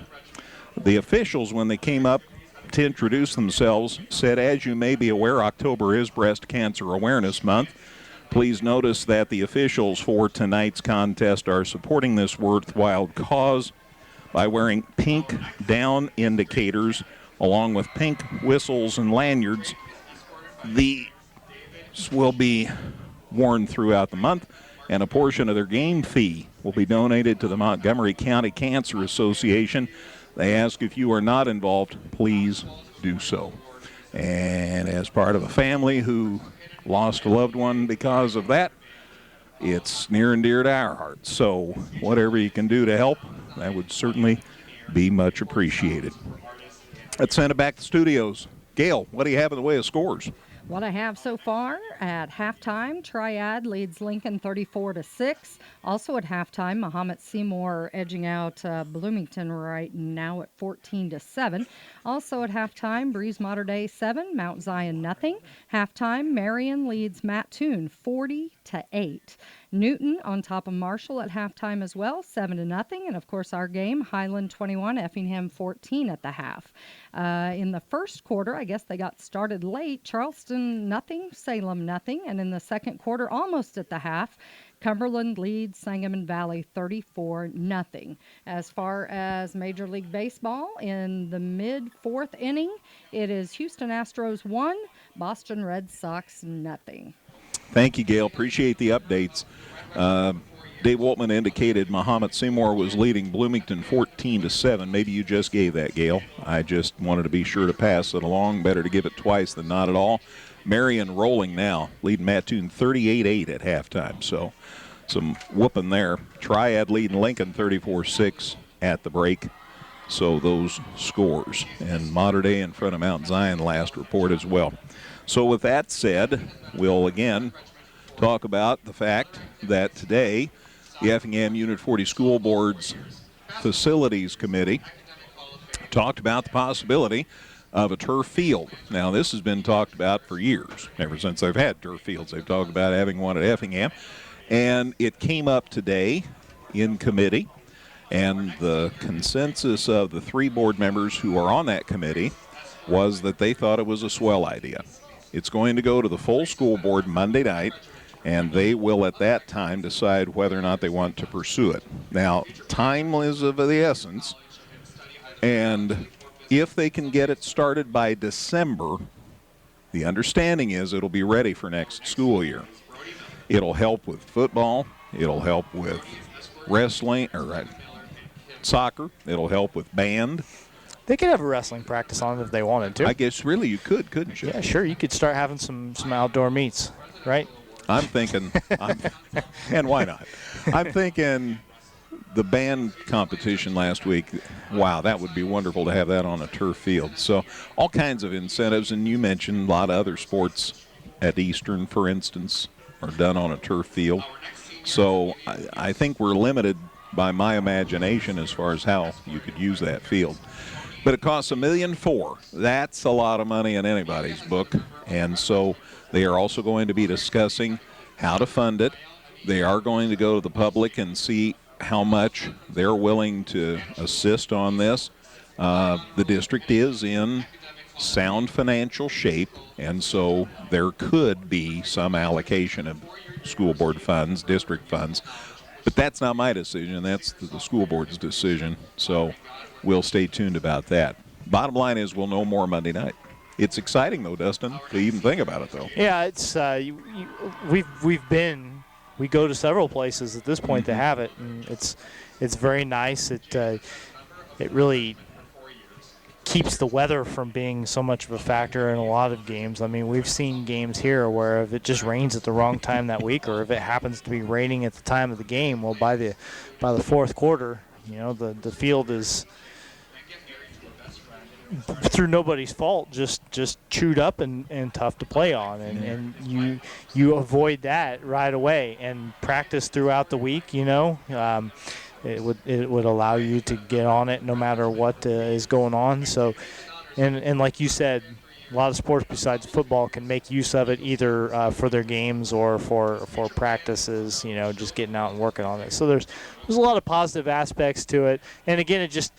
You know, Effingham has great facilities. They do. We go to a lot of places, and we go to a lot of places that do not match Effingham's facilities. And so, you know, it would just be another step to keep Effingham kind of on the cutting edge and keep us where we're kind of accustomed to being. And that's nice too. There's no tangible benefit to that, but it sure is nice, and it gets people to want to come play you also. You know, it's just I can think of some places that we go where it might be tough to find someone to want to come play because of what it's like there, and Effingham certainly never has that problem, no matter what sport we're talking about. Without a doubt. Yep. We saw it last week, you and me and CJ down at Breeze. Yeah. Rained the whole night. Yeah, and it had rained most of the day. And really, footing was not a huge issue. You know, you didn't see guys falling down left and right. You have that same game here, and listen, it is it's not a slight against the people who take care of the field at all. But you have a game like that with those conditions here, and there's nothing anybody can do about it. Guys are by the fourth quarter, guys are going to be just randomly eating it because they didn't quite get dug into the ground, or it's just a muddy mess in that place where they tried to make a cut. So you could eliminate a lot of that, and it's easy for me to talk about it, of course, because I live in a different school district, and so. but I wouldn't let you go on as you are unless I know all the work that you've done or have an appreciation for the work you've done for your school district, so that's okay. Yeah. So that's okay. Well, besides that Monday night, the other big story is apparently the board has decided on a new superintendent for Unit 40, and that's going to be decided Monday night as well. So the batting order for the board meeting is at the very beginning they're going to announce who is the new superintendent. That's assuming they can come to a consensus, but it sounds like they have a pretty good idea who that's going to be. And then they'll give us folks in the media time to talk to the individual, and then we'll get to the rest of the board meeting, which will include to talk about the turf field. They're going to build you in like 15, 20 minutes to go get a nap in, get rested up, make sure you don't miss out on any of the details. I like that. I like the way you think. So anyway, it's going to be a big night Monday night. So sounds like it. We will do our best to keep you up to date. Gail sends me a load of scores. Halftime, Cumberland in front of Sangamon Valley, 34-0. Gail likes to mention Cumberland because they win all the time. Newton's leading Marshall 7-0 at halftime. That's a big game. Eagles need to win to go 5-4, and that would likely get them in the playoffs. Salem leading Charleston 14-10. That game's gotten interesting. That's at halftime. Marion leading Mattoon 40-8 at halftime. Boy, Marion's good this year. Breeze Mater Dei leading Mount Zion 7-0 at halftime. Well, Mount Zion's hanging in there. Muhammad Seymour in front of Bloomington, 14-7. Triad leads Lincoln now 34-0. So those are the scores we have at halftime. Whistle's about to blow. The Hearts are going to get the football to start the second half, and again, we'll know tomorrow night about 24 hours from now whether or not the Hearts are playing more football. Man. Again, they can be a 4-win team and make the playoffs this year. Yeah, I think there'll be a select few. That seems to be the talk around the state, but I'm not smart enough to know, where Effingham falls in things, and I don't think anybody knows until all of tonight's games are completed, which is why, like I said, I have to imagine that the talk in the Effingham locker room was nothing about any scenario in which they keep playing after this week if they don't win this game. This has to be approached as a must-win game. The Hearts are playing well, especially with the ball in their hands. They're going to have to figure out a stop at some point, though. Highland has scored all 3 times it's had the football. You're going to, at some point, have to keep them off the scoreboard. Again, the Hearts get the ball here to start the second half. It's 21-14 Highland. That means 5 drives in the first half. Somebody scored at the end of each one of them. There's the kick. Westendorf's going to get it, fielded it on the hop at about the 10, coming to the middle of the field. Now turns it up, got a good opening, and he got out across the 25-yard line. So decent field position to start the first drive of the second half. Took it about the 5, right, Dustin? Little further out than the 5, but inside the 10, yes, and pretty well-placed kick, quite honestly, and nice return for Westendorf, but still a long field for the Hearts as he got it out to the 25. All right, so that's where the Hearts will set up shop to start this second half. Again, 21-14. Highland leads Effingham. Both these teams 4-4 on the season. And I think it looks like these two teams are both about 4-4. They've played each other pretty tough. Hearts get close to 5 on the first play of the second half. Ran it up the middle. And Westendorf with the carry to the... And he got hit. Or did he end up getting hit behind the line of scrimmage? Yeah, he got hit behind the line of scrimmage, so he lost a yard on that play. So it ends up at the 24, a loss of 1. So it's 2nd and 11. From the shotgun, there's the snap. He's going to keep, and that didn't work. Maybe got back to the line of scrimmage. I think Highland's gotten the memo too. Yeah, well, I'm sure the message for them is they spot that ball at the 24, so no gain for Pontius. The message for them is we've scored every time we've had it. You keep them off the board one time, we get it back, we can go up by 2 scores here. So they're playing pretty inspired football the first couple of plays anyway. So no gain, 3rd and 11 at the 24. Pontius from the shotgun. There's the snap, looking to throw across the middle. It's caught, and they've got the first down. Nice play as they threw it right across the middle. The grab there by Andrew Lutz.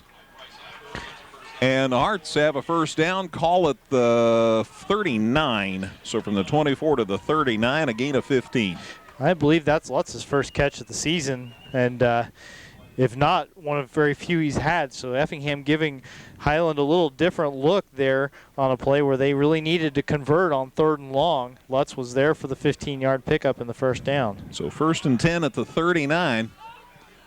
And the Hearts keep the drive alive. There's the handoff up the gut. Not much. He got out across the 40. Westendorf, I believe, is the suspect. Yeah, there he is. 39 to the 41, a gain of 2 at 2nd and 8.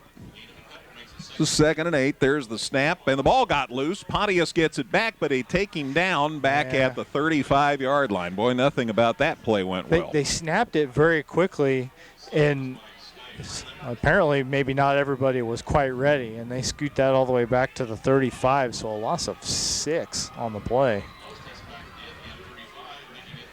So 3rd and 14. The down in the distance, and this big play here. Yeah, you're probably looking at having to throw it. Boy, we just got the first down, and now 3rd and a bundle. Everybody's set. There's the snap, looking to throw, has time. Across the middle, got him on the end, and it's picked. Interception by Highland as it was grabbed before it ever got to Weymouth. Number 2 for Highland as the return, and he is still on his feet, and finally the Hearts get him down, but he's inside the 15-yard line.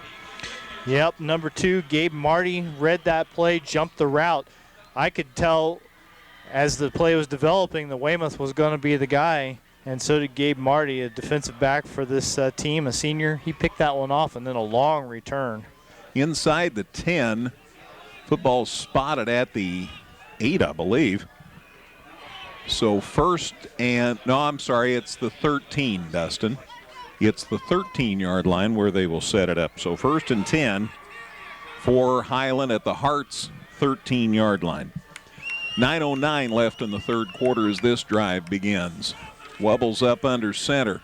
There's the handoff. No, he faked it. He's going to throw. Comes to the near side. Still on the run inside the 10 and out of bounds at about the 6 or 7-yard line. And there's a very, very, very late flag, as they might think the Hearts pursued him a little far. Yeah, you start to wonder if that is some sort of a late hit face mask, something like that, when it happens that far into the play, but we'll wait and see. They're still sorting it out. And I think I saw penalties against the Hearts. We've established that. They're walking it off to the 3. So that's half the distance. So the penalty occurred at the 6, Dustin. And they gave him 3, and they run the football, and they run it up the gut, and they run it close to the goal line, but he's not in. So the line of scrimmage was the 3. He gains to the 1. So it'll be 2nd and goal at the 1. And they plow forward. It looks like Wubbles on the carry. I still don't see an indication from the officials. It took a long time on a play similar to this before eventually calling the touchdown. And looks like they're saying he did not get in this time. So no gain for Wubbles, so it's 3rd and goal, still at the 1. Wow. Come on. See if the Hearts can shut them out. There's another plunge toward the middle. That time it appears they're in for the score. So that's a 2-touchdown lead now for Highland. They stopped the Hearts, they got the pick, and they turned it into a score. And it's 27-14 Bulldogs. The score comes with 8:15 left in the 3rd quarter on the 1-yard run. So Wubbles took it in from 1 yard out. And that makes it 27-14. They'll kick for the extra point. And Capel to kick. They take a long time on their extra points.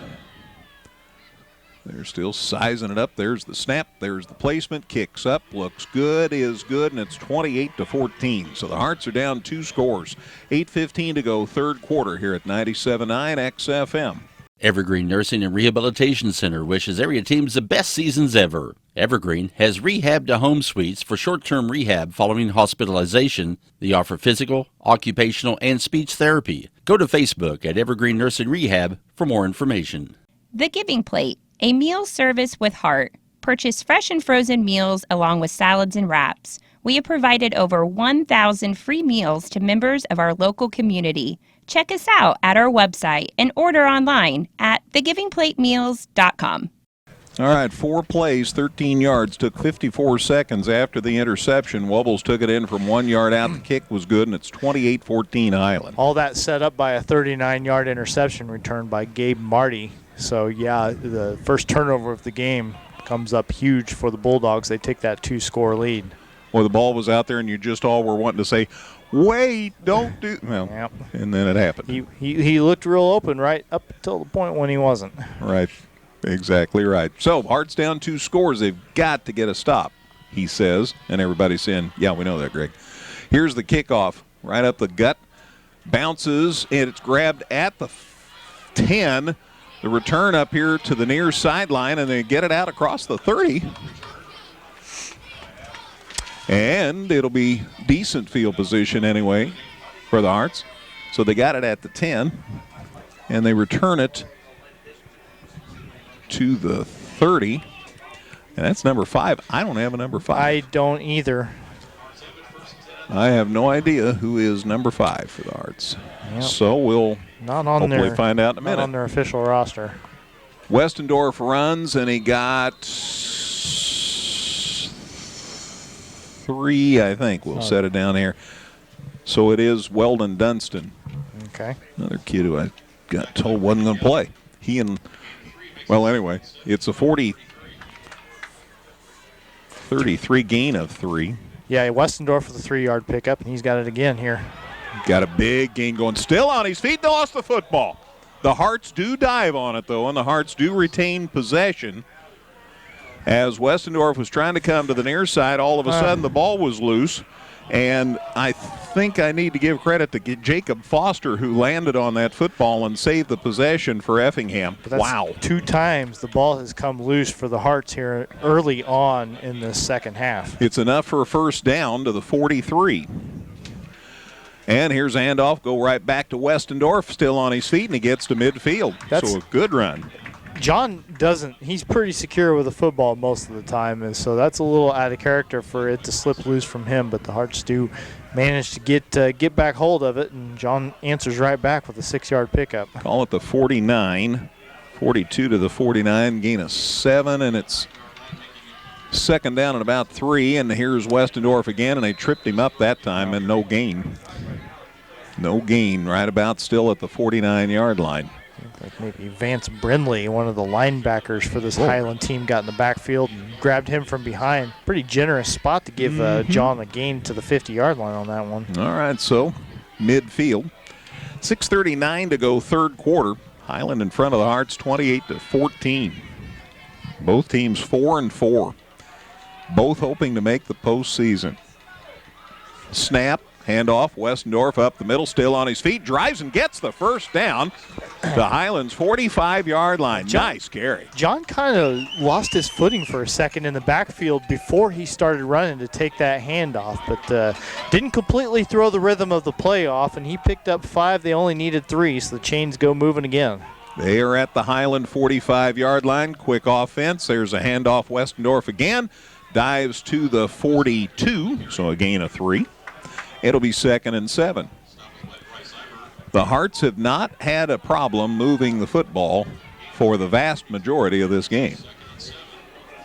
The interception was an unfortunate occurrence in that it led to a Highland touchdown. 2nd and 7. Handoff. Westendorf turns it up the middle, gets it inside barely, inside the 40.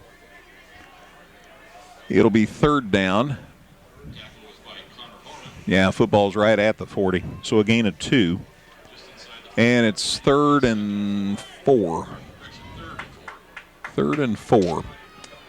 28-14 Highland. Highland wants to go 5 and 4, but so do the Hearts. Let's see what happens here. From under center, Pontius faked the handoff, faked the pass, ran it to the far sideline, got the first down. Took it inside the 35-yard line, and a new set of downs for Effingham. Yeah, they had 2 backs in there stacked up, kind of an I formation, looking like they were just going to run it traditionally, and Pontius just decided to curl around and take it around the right side and take it himself, get another first down. Gain of 5 to the 35. That time the Hearts didn't quite get as good a spot as I'd hoped. But it's a new set of downs, and that's the bottom line. Pontius stays up under center, a fumble. He's on his feet. He's trying to get it back, but Highland thinks they have it. They do. And they do. And the Hearts offense comes off the field. Boy, they played the whole football game pretty much flawlessly, and then the interception and then the fumble on consecutive drives. And that's the 3rd time the ball's come loose for Effingham in the second half, and that time they can't recover it. So a second turnover, and now you're down 2 scores, and you're giving Highland the football back. Officially no gain, Dustin. Ball still at the 35. 1st and 10 for Highland. 5:09 left in the 3rd quarter to start this drive. Wow.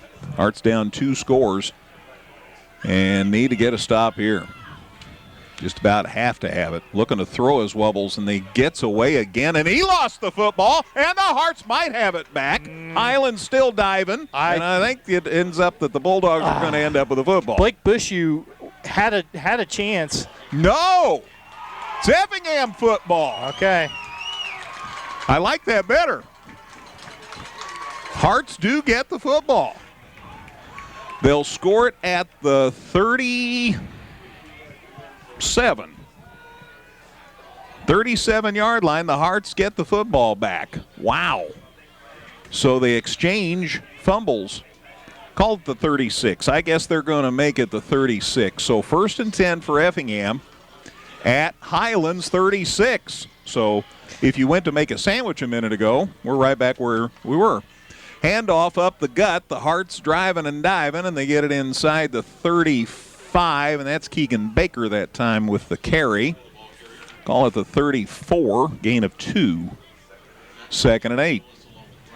Wow. So the Hearts were driving, lost football. Highland got it. Highland lost football. Here we are back pretty much where we were when the fumbles occurred. Hearts with the ball at Highlands 34, and it's 2nd and 8. And now a whistle and timeout, Coach Hefner. Hearts call time, 4:31 to go in the 3rd. It's Highland 28, Effingham 14 on 97.9 XFM.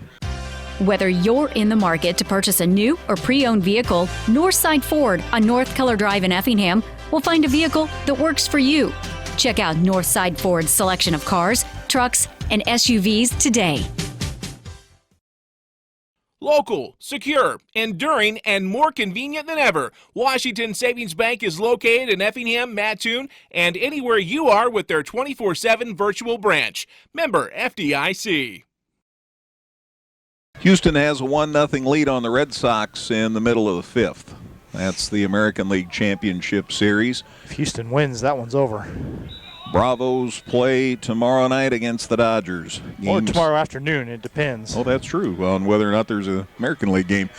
Pontius wants to throw, rolls to the far side. Now he's going to just run it, and he gets it out of bounds, and they hit him a lick, but he's taking a licking and keeps on ticking to borrow an old phrase. He was heading on out of bounds, but he got a little help the rest of the way just because you can and you should if you're out there. But, and they did.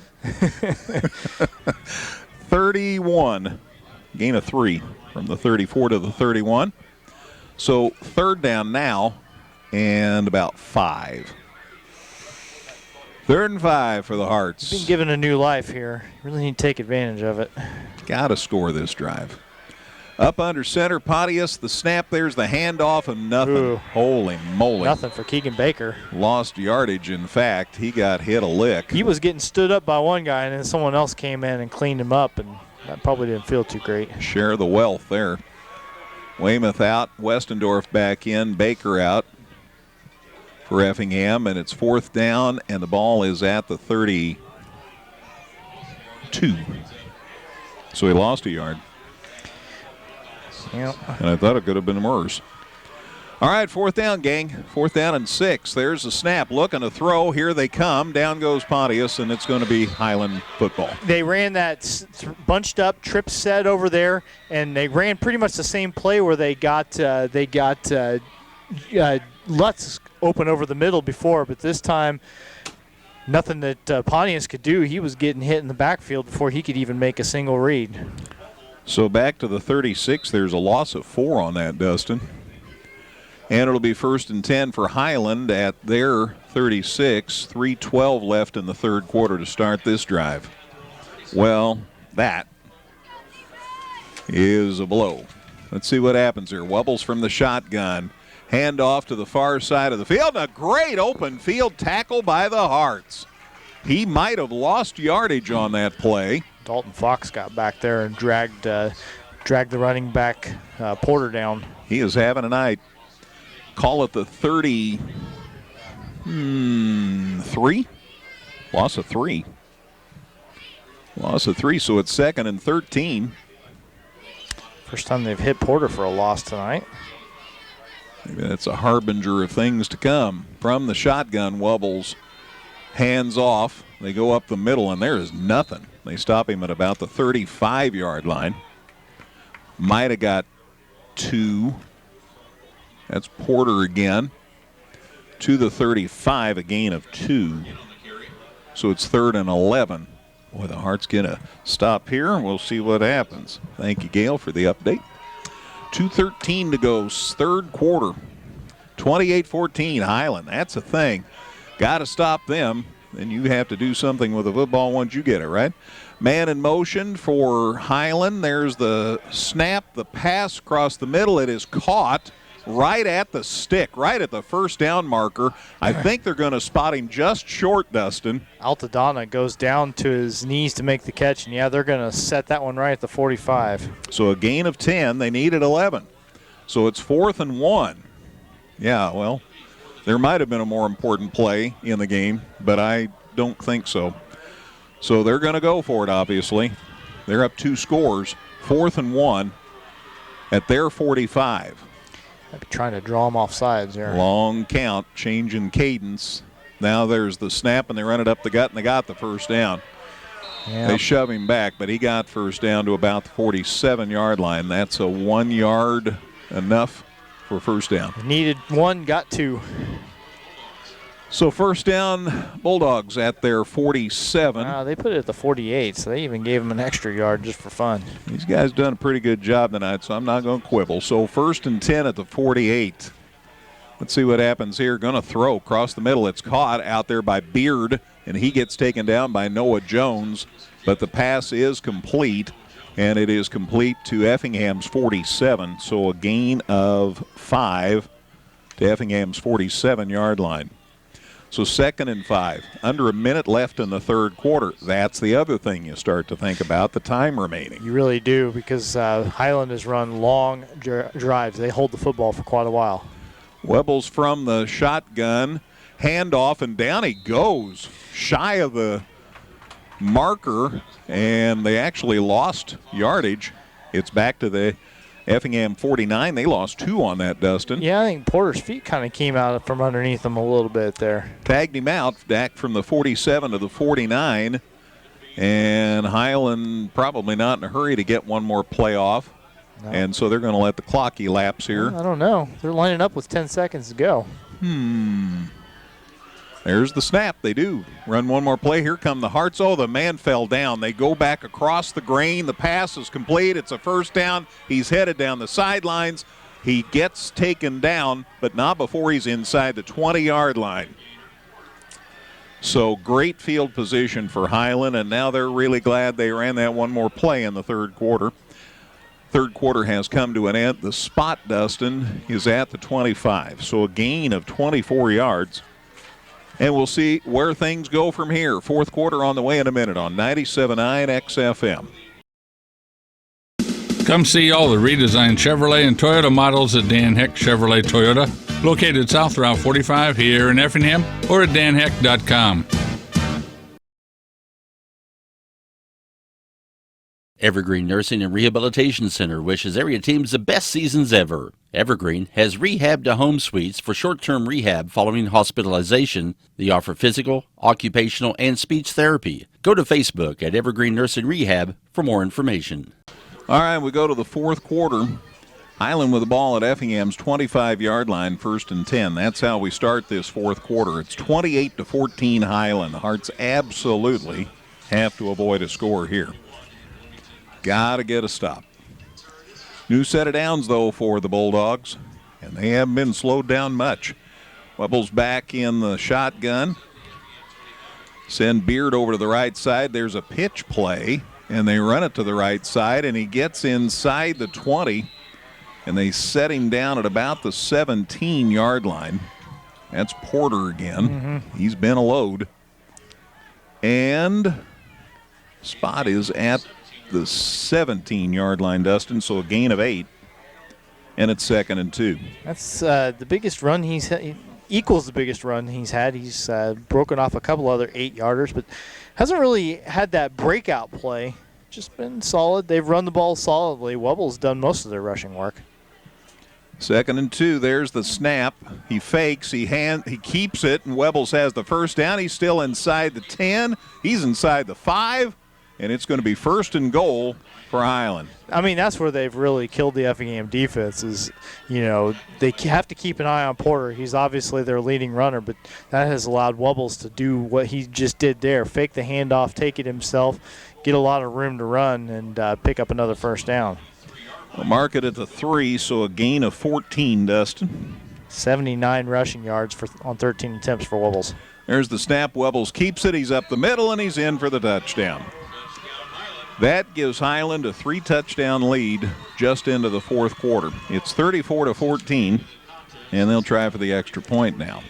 Wubbles' 3rd rushing touchdown of the game, 82 yards on 14 attempts, and most importantly, they're on the verge of having Effingham down 21 points here in the fourth quarter. You knew this was a really good team. They beat Mascoutah. Mascoutah went into that game last week undefeated, and Highland got the win. So they'll try the extra point now to see if they can extend the lead. We're all waiting. There's the snap. There's the placement. There's the kick. It looks good. It is good. 35-14. Highland by 3 scores. 10:56 left in the game. Back with a kickoff in a minute on 97.9 XFM. The Giving Plate, a meal service with heart. Purchase fresh and frozen meals along with salads and wraps. We have provided over 1,000 free meals to members of our local community. Check us out at our website and order online at thegivingplatemeals.com. Whether you're in the market to purchase a new or pre-owned vehicle, Northside Ford on North Color Drive in Effingham will find a vehicle that works for you. Check out Northside Ford's selection of cars, trucks, and SUVs today. All righty, that drive, 10 plays, 64 yards. Man, they've had some long drives. 4:16, highlighted by Webble's 3-yard run for touchdown. The kick was good, and it's 35-14 Highland now. The Hearts have some speed on the return, and they're out to the 25. John Westendorf, the return. And the Hearts will set it up right about the 25-yard line.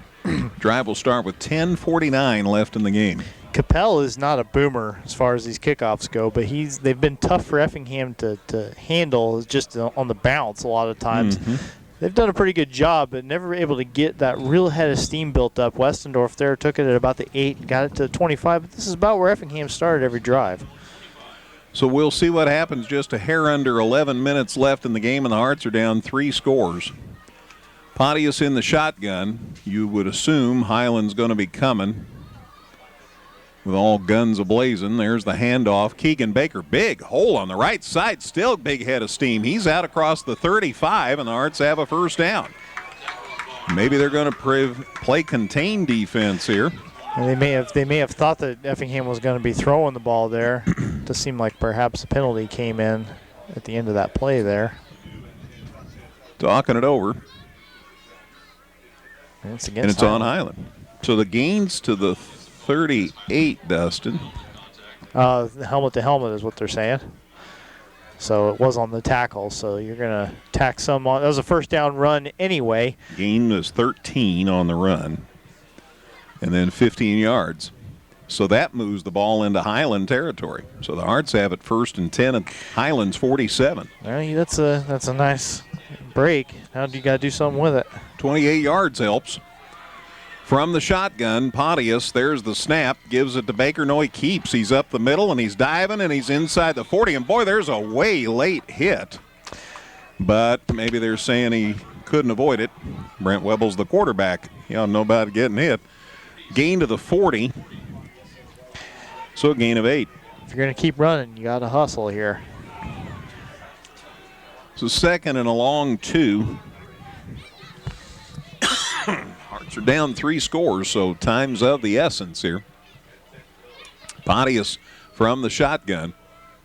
Got 3 guys split, 2 to the high side of the field, and they're going to run it.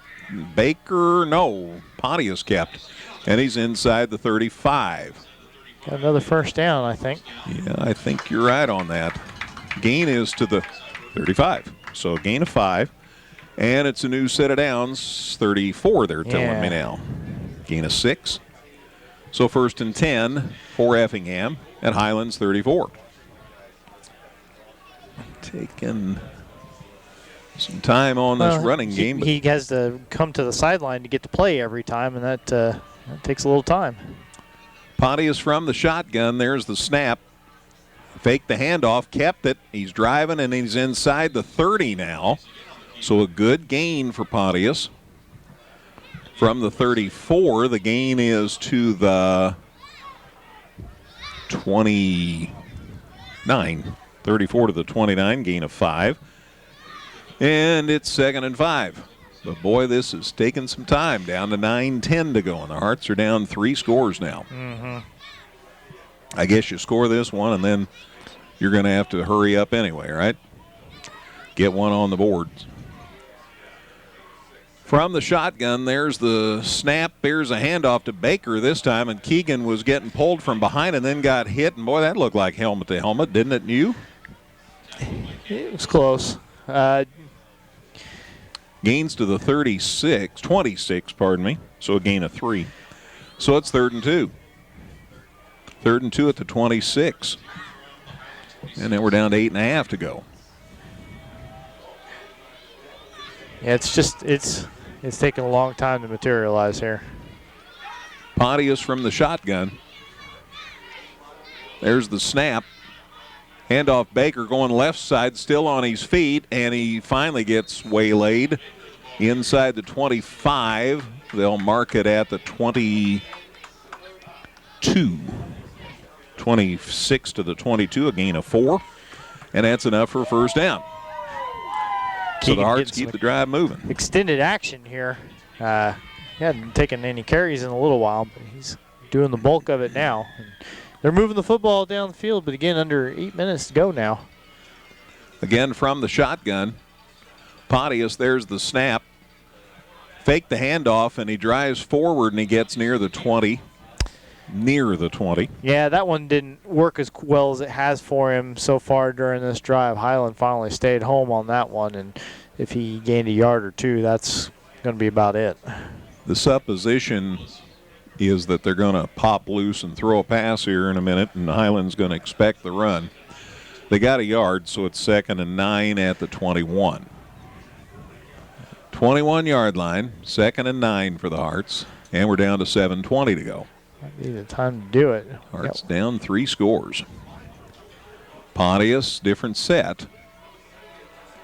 There's the snap, looking to throw. Here comes Highland, and he got hit amidships right about the time he let the ball go. Yeah, he had to get rid of that one or he was going to take the sack. I mean, he threw that one short of the receiver, but the bottom line was that Pontius didn't have any time to do anything. So the first pass attempt he's tried since the interception, and Highland was up in his kitchen before he had any sort of a chance to do anything. The defender went low and actually took his feet out from under him, so there was no way he could get anything on the ball, and it came up short.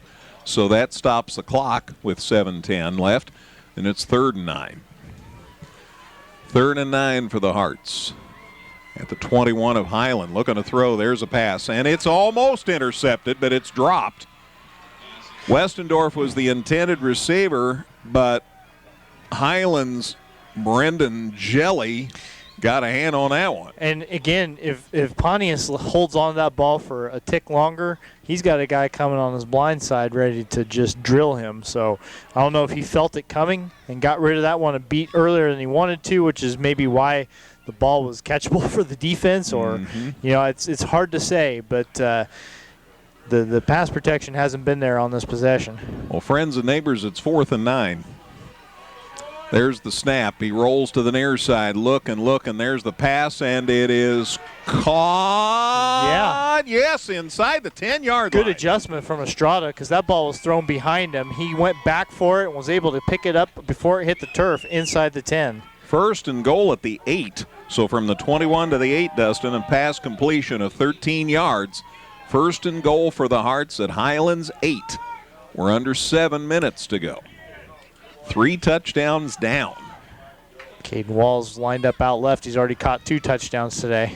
Traditional set here. Westendorf up the gut. Somebody got under his legs, but he does advance it to the 5. So that would be a 3-yard gain, and it's 2nd and goal at the 5. Down to 6.5 to go. 35-14 Highland. There's the snap. Handoff deep back. That's Westendorf. Goes forward. Got to about the 2. It'll be 3rd and goal. Spot's going to be 2 or 3 yard line. Call it the 3. So it's 3rd and goal at the 3. 3rd and goal at the 3. Got to get this done. 6 minutes left now. They've eaten up a lot of time on this drive, and now we've got a whistle, and Highland wants time. So the Bulldogs call time. 5:56 to go in the 4th quarter. It's 35-14. Highland with a 3-touchdown lead. So timeout on the field. Gail, let's take a 30-second break. 35-14 Highland on 97.9 XFM. Local, secure, enduring, and more convenient than ever, Washington Savings Bank is located in Effingham, Mattoon, and anywhere you are with their 24/7 virtual branch. Member FDIC. Come see all the redesigned Chevrolet and Toyota models at Dan Heck Chevrolet Toyota, located south Route 45 here in Effingham, or at danheck.com.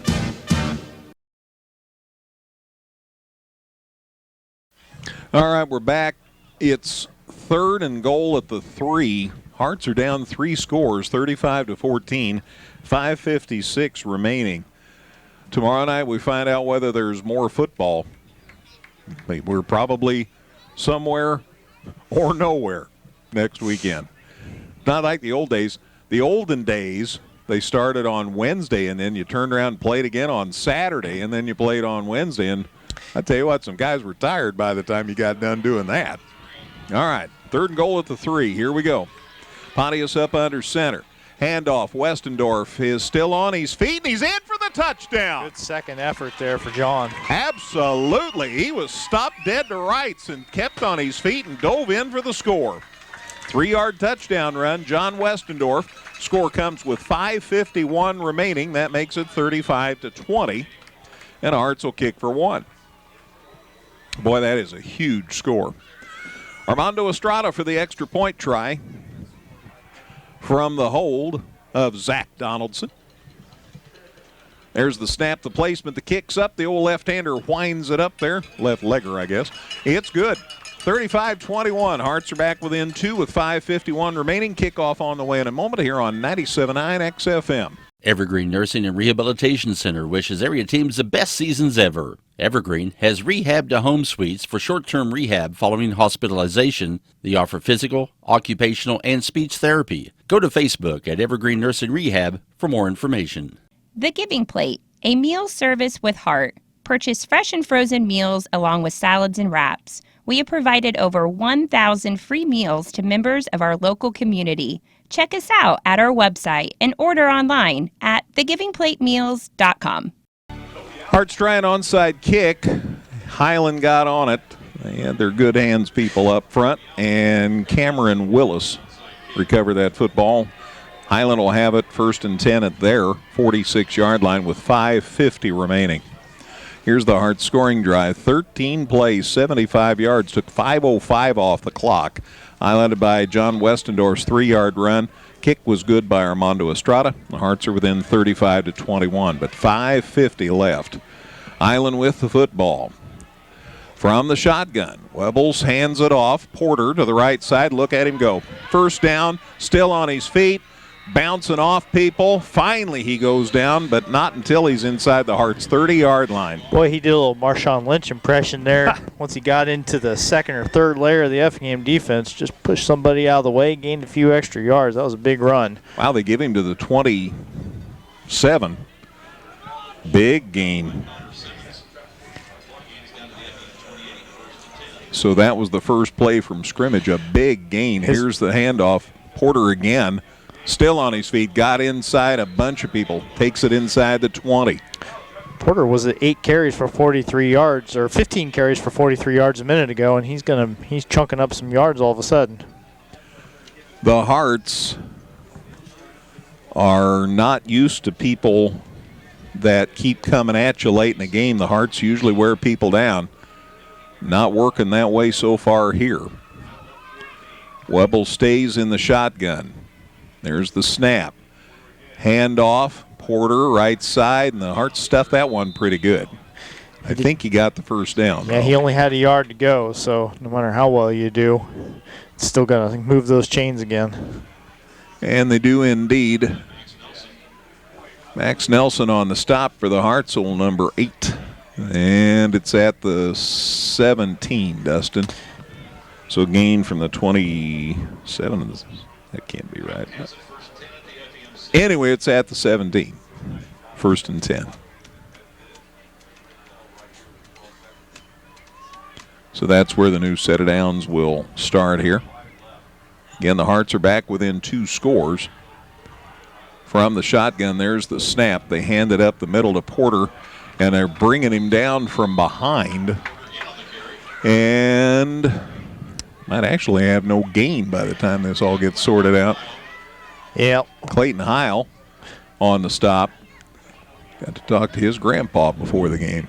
Highland's only prerogative at this point, though, is don't fumble, and they're doing that. We're under 4 minutes to go here. 16, Dustin. He got 1 to the 16-yard line.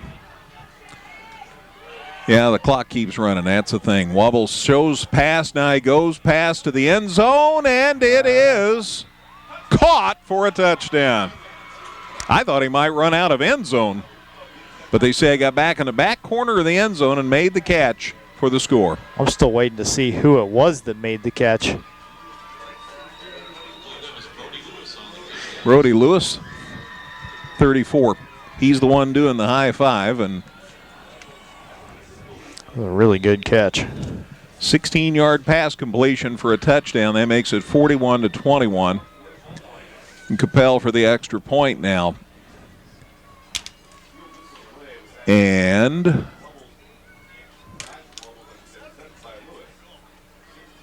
we wait. There's the snap, the placement, the kicks up, looks good, is good. 42-21.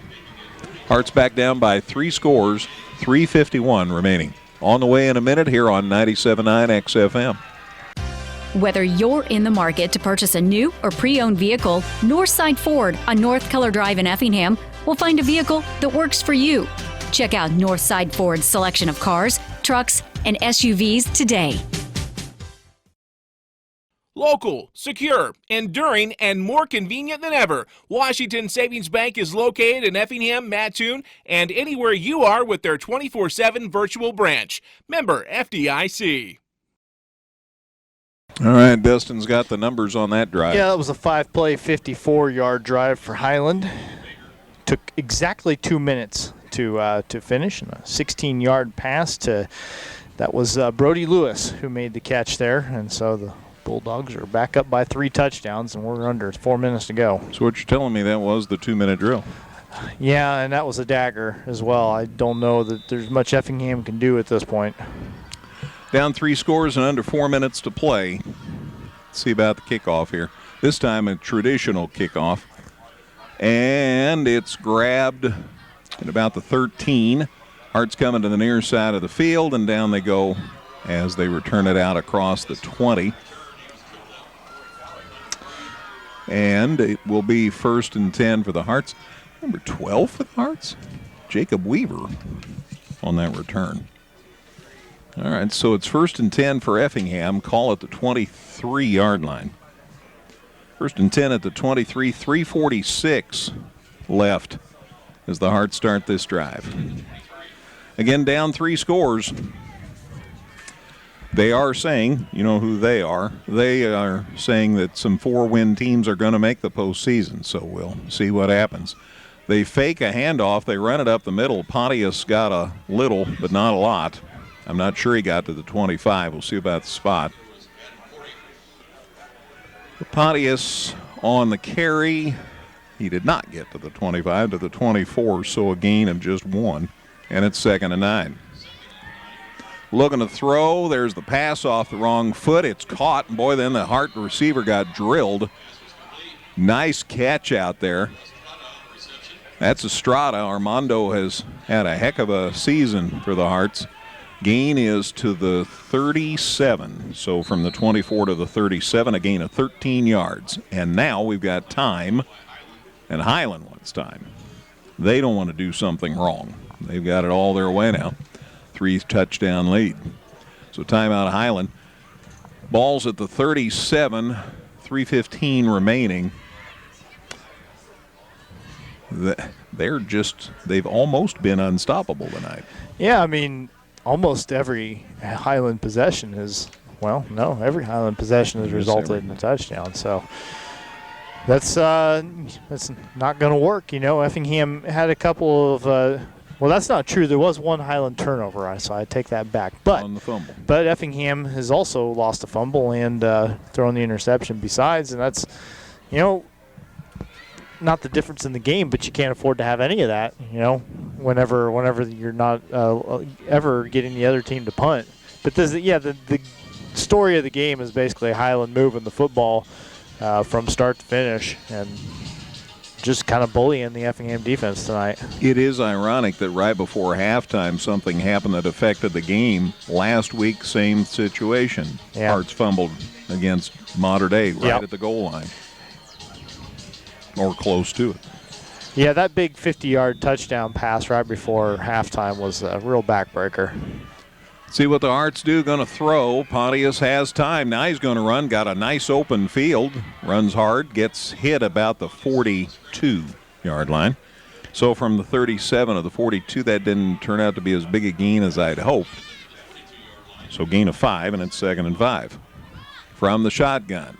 Handoff, no handoff. He goes up the middle. Gain to the 44. Gain of 2. And it's 3rd down. And about 4. So 3rd down and about 4 here. Get everybody lined up. There's the snap. Going to hand it off again. Keegan Baker this time gets a 1st down. Yeah, I think he did get it. Gain to the 48, judging by my side judge here. 48, so a gain of 4. And Hearts get the 1st down. And we're down to 2.5 to play. Again, from the shotgun, Pontius looking across the middle. Pass is caught and dropped. Actually, he had to dive for it. That didn't give the receiver enough credit. Andrew Lutz tried to do everything he could, and he just couldn't make the catch. It was underthrown. He dove for it, couldn't come up with it. Yeah, hurried throw. Just didn't quite get it up to him. Does stop the clock at 2:25, but yeah, not a particularly catchable ball. So, line of scrimmage, the 48. 2nd and 10. Pontius from the gun looking to throw. Here comes Highland. He's on the run. Now tucks it in. Gets it across the midfield stripe to the 49. That's a gain of 3. And it's 3rd down. 3rd down and about 7. And they try to get everybody set. We're down to 2 minutes left in this game. There's the handoff up the gut. Westendorf, look at him go, still on his feet. John's inside their 35-yard line. Nice run. From the 49, they'll set it at the 33, gain of 16, and another first down. And they wait till the sticks get moved. Now they wind up the clock. Pontius ready. Snap. He's got it up the middle. Westendorf dives it inside the 20. Inside the 30, pardon me. Inside the 30. The gain from the 33 to the 27. A gain of 6. And it's 2nd and 4. And another run play. And that's Westendorf again. And he gets it to the 22. So a gain of 4, 5, 27 to the 22. That was another first down. And timeout Effingham with 1:34 to go. Hearts have decided to just do what they can on the ground.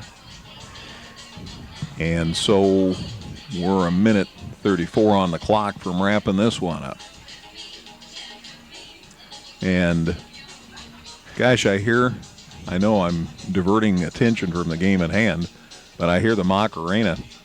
It was Doc Krallman's birthday a couple of days ago. Dustin, you've not enjoyed anything until you see Doc Krallman dance the Macarena. Well, I can see it in my mind, if that helps any.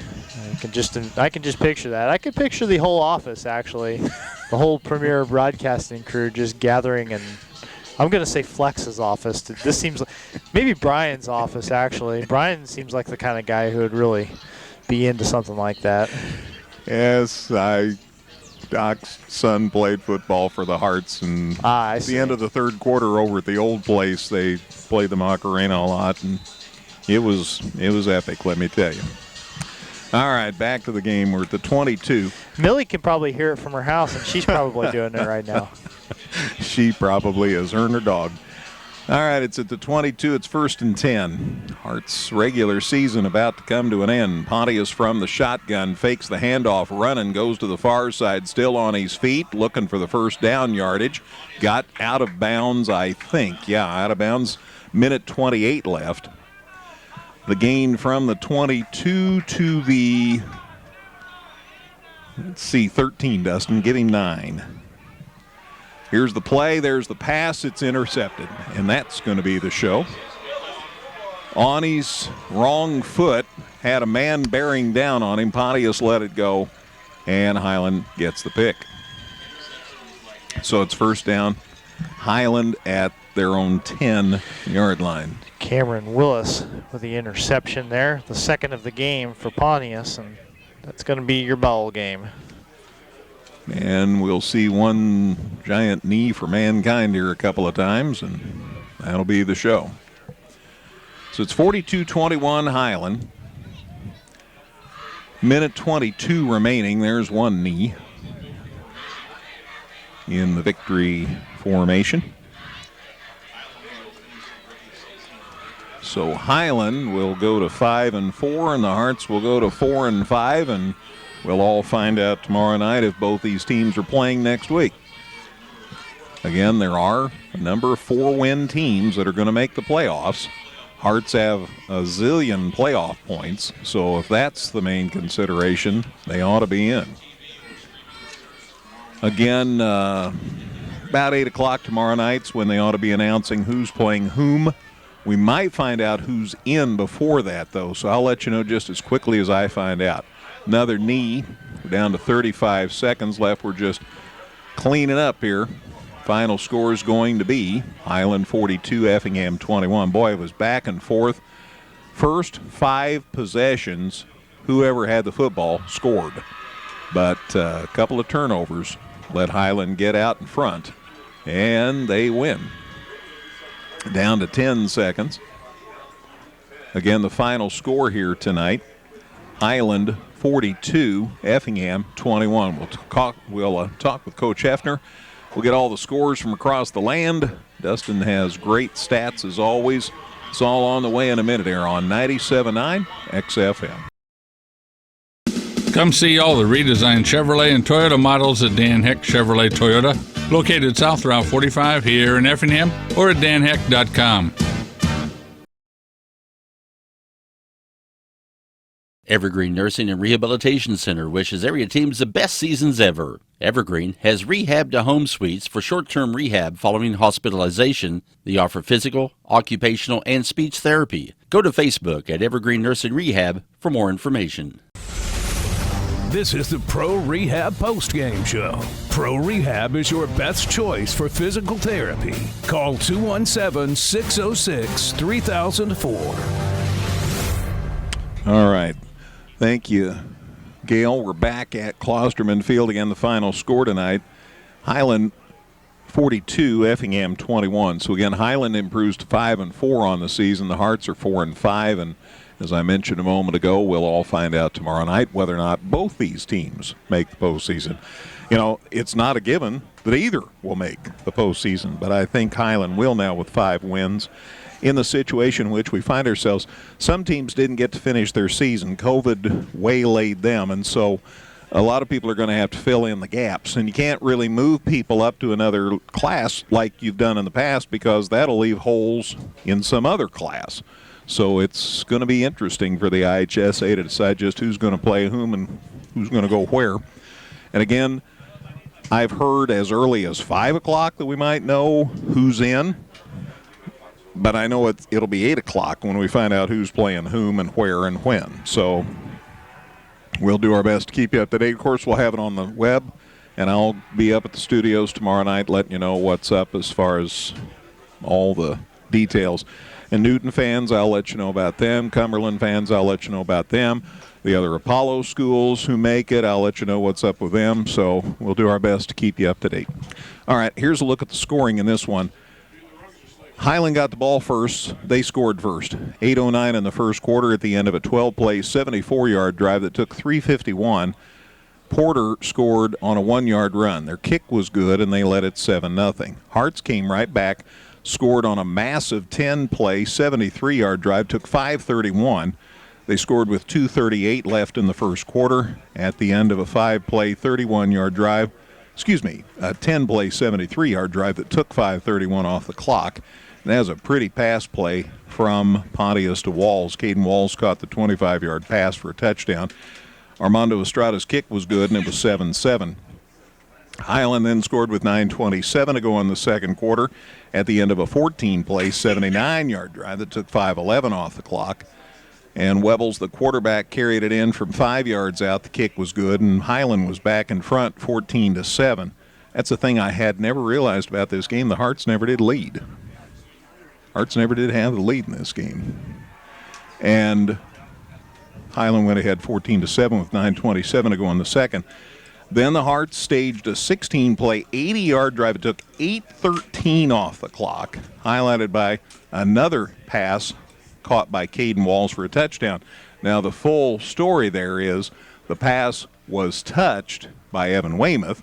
It went off his hands in the air into the hands of Caden Walls, who ended up with the touchdown catch. Estrada's kick was good, and the Hearts had it tied at 14. Highland then staged, with less than a minute left in the half, a 7-play, 80-yard drive that took 54 seconds, and Beard a 50-yard touchdown reception. The kick was good, and it was 21-14, and that was a real blow, and I don't think the Hearts ever fully recovered from that. Highland scored again with 8:15 to go in the third quarter at the end of a 4-play, 13-yard drive that took 54 seconds. Wobbles took it in from a yard out. The kick was good, and now they were up 28-14. They scored again with 10:56 to go in the fourth quarter at the end of a 10-play, 64-yard drive that took 4:16 off the clock. As Wobbles scored again from 3 yards out. The kick was good, and it was 35-14. Hearts were down 3 scores then. 5:51 left. The Hearts scored their last touchdown at the end of a 13-play, 75-yard drive. Took 5:05 off the clock, and that was on a 3-yard touchdown run by John, long night. John, I'll get it here in a minute, Westendorf. Sorry, John. Been talking about him all season. John Westendorf scores, and the kick was good, and that made it 35-21 with 5:51 to go. Then Highland came right back 2 minutes later with 3:51 left at the end of a 5-play, 54-yard drive that took exactly 2 minutes off the clock. and that was a 16-yard pass play to Brody Lewis. Kick was good, and Highland had the 3-touchdown win, 42-21. So that's a look at all the scoring in this one tonight. Dustin's working on the numbers on this one. Gail's still grabbing a load of scores, so let's go ahead and take another break, Gail. More in a minute here on 97.9 XFM. The Giving Plate, a meal service with heart. Purchase fresh and frozen meals along with salads and wraps. We have provided over 1,000 free meals to members of our local community. Check us out at our website and order online at thegivingplatemeals.com. Whether you're in the market to purchase a new or pre-owned vehicle, Northside Ford on North Color Drive in Effingham will find a vehicle that works for you. Check out Northside Ford's selection of cars, trucks, and SUVs today. Back at Klosterman Field, final score, Highland 42, Effingham 21, and Dustin White has a truckload of numbers on this one. All right, Greg. For a 3-touchdown game, Effingham only outgained 372 to 329 tonight, but you dig into that a little bit more. The Hearts ran 71 plays from scrimmage, gained 329. Highland just 53 plays, so 18 fewer plays to gain 43 more yards. Their total was 372. Bulldogs did it on the ground pretty well, 182 yards on 34 carries. That's a 5.4-yard average. 4 of their 6 touchdowns coming in the ground game. Effingham, by comparison, ran the ball 234 yards on 58 attempts. That's 4 yards per carry. And one of their 3 touchdowns came on the ground. So Effingham ran the football pretty well. Passing game was good in the first half. In the second half, couldn't get much going for the game. The Hearts, 13 pass attempts, 8 of them completed, but 2 intercepted. Just 95 passing yards in total. 2 of their 3 scores did come through the air, but again, only 95 yards. Highland, 190 passing yards, 19 attempts, 14 completed, none intercepted, and 2 touchdowns. So the totals, again, 71 plays for the Hearts for 329 yards. Highland, 53 plays for 372 yards. 23 first downs for Effingham, 16 on the ground, 7 through the air. Highland moved the chains 22 times tonight. 12 of those were through the running game, 8 by pass and 2 by penalty. There were no punts to be had in this game, so there are no punt statistics to have as well. Turnovers, Effingham had 3 of them. They were intercepted twice, lost 1 of their 3 fumbles tonight. Highland 1 turnover. They put the ball on the ground once. Effingham recovered it. Penalties, not much to speak of. Effingham 2 penalties for 18 yards, 1 in each half. Highland 3 penalties for 25 yards, and they all came in the first half. The Bulldogs did not elicit 1 flag the entire second half. Time of possession went in Effingham's favor tonight, 25 minutes and 12 seconds. Highland had the football for 22 minutes and 48 seconds. Individually speaking, for the Bulldogs, Brent Webbles, their quarterback, leading rusher, 82 yards on 14 attempts and 3 touchdowns. He had touchdown runs of 5, 1, and 3. So he led the ground game for the Bulldogs. Effingham held Travis Porter, a guy who's averaging more than 100 yards per game, pretty well in check. 81 yards on 19 carries. He did score once, but honestly, up until he had a 27-yard gain late in the game. Other than that, not a ton of huge damage for him. They had him at 43 yards on 15 attempts before that 27-yard carry. By and large, the Hearts were able to keep the big junior in check. James Beard did have 1 run. That was good for 19 yards. Wubbles, though, passed the ball beautifully. 14 for 19, 190 yards and 2 scores. One of those touchdowns was a 50-yarder to James Beard, one of 4 catches for 80 yards for Beard. Brody Lewis had the other touchdown catch. That was a 16-yarder, one of 2 receptions for a total of 23 yards for him. Cade Altadonna had the most receptions in the game. He had 6 catches, good for 58 yards. And Porter, the running back, again, 2 receptions for 29 yards. Gabe Marty and Cameron Willis had the interceptions for this Highland team, and Beard had 2 kick returns for a total of 33 yards. Switching gears now, individually for the Hearts, John Westendorf managed to hit the century mark, 100 yards on 24 carries, including a 3-yard touchdown run for him. Tanner Pontius ended up with 76 yards on his 22 attempts, and Keegan Baker 58 yards on 12 attempts. So again, Effingham 234 rushing yards, but just the one score on the ground by way of John Westendorf. Pontius, 8 of 13 passing, 2 touchdowns, 2 interceptions. The touchdowns came in the first half. The interceptions came in the second half. Both touchdown passes to Caden Walls. He had 2 catches for 30 yards, a 25-yarder and a 5-yarder, both of those for scores. Armando Estrada, 3 receptions for 36 yards. Evan Weymouth had a catch for 9 yards. Andrew Lutz had a catch for 15 yards. And John Westendorf had 1 reception. That was good for 5 yards. Kick returns tonight. John Westendorf, 3 returns for 44 yards. Keegan Baker, 2 returns for 33 yards. What was young Mr. Dunstan's first name? Weldon Dunstan. He had a kick return late in the game. That was a 20-yarder, and that's it. Again, no interceptions to give you, no punt returns to give you, no punting numbers to give you. Armando Estrada, pretty good night tonight as far as kicking the football, but that's pretty much to be expected. He does a good job every night, but the only numbers that matter are 42 and 21. And the little one belongs to Effingham. The Hearts end their season at 4-5, and now we wait to see if in this season, when things are a little upside down and Effingham played such a tough schedule, we wait to see if the 4 wins was enough to maybe play in Week 10. You do know this: whoever it's going to be is going to be somebody pretty good. So it's not going to be easy, but I guess you'd rather be playing than not playing, and you just got to wait and see how it all shakes out. All the games that are happening across the state tonight will determine how it all breaks down. But this year being what it is, there's still an outside opportunity that, unlike most years that end at 4 or 5, you're done already. Yeah. This is not one of those years. Without a doubt.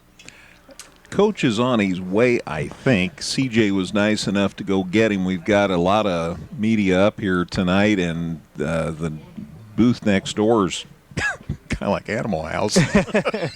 So yeah, somebody just threw a keg out the window. Actually, I didn't see any togas over there, but the night is young. Yeah, I'm not looking.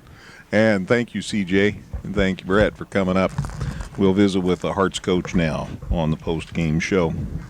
And let him get saddled up here. Final score again, 42-21. And I know that's the final score, Brett, but in a lot of ways it wasn't indicative of how this game was. It was a battle. Yeah, proud of our kids. Happy for them, especially after last week when there were a lot of things I didn't think we did very well. But I thought tonight did a lot of good things. One thing I appreciate about them is how hard they play and how hard they compete. And I don't think stuff is easy on people, but a couple critical mistakes tonight on both sides, and as we've said, when you do that against good people, it turns into big plays or points, just like when they made mistakes against us tonight, it turned into big plays and points. I mean, it works both ways, and we just got to execute, and we did a number of good things tonight on both sides of the ball to build on. It's just that's a very talented football team. There's not a whole lot of margin for error. I want to give you a chance to talk about the thought process late in the game. We were down some scores. We ran the football, didn't pass the football. I think I know why, but I want you to have a chance to talk about that. So we hopped in, we talked going into the drive, like, okay, what do we need?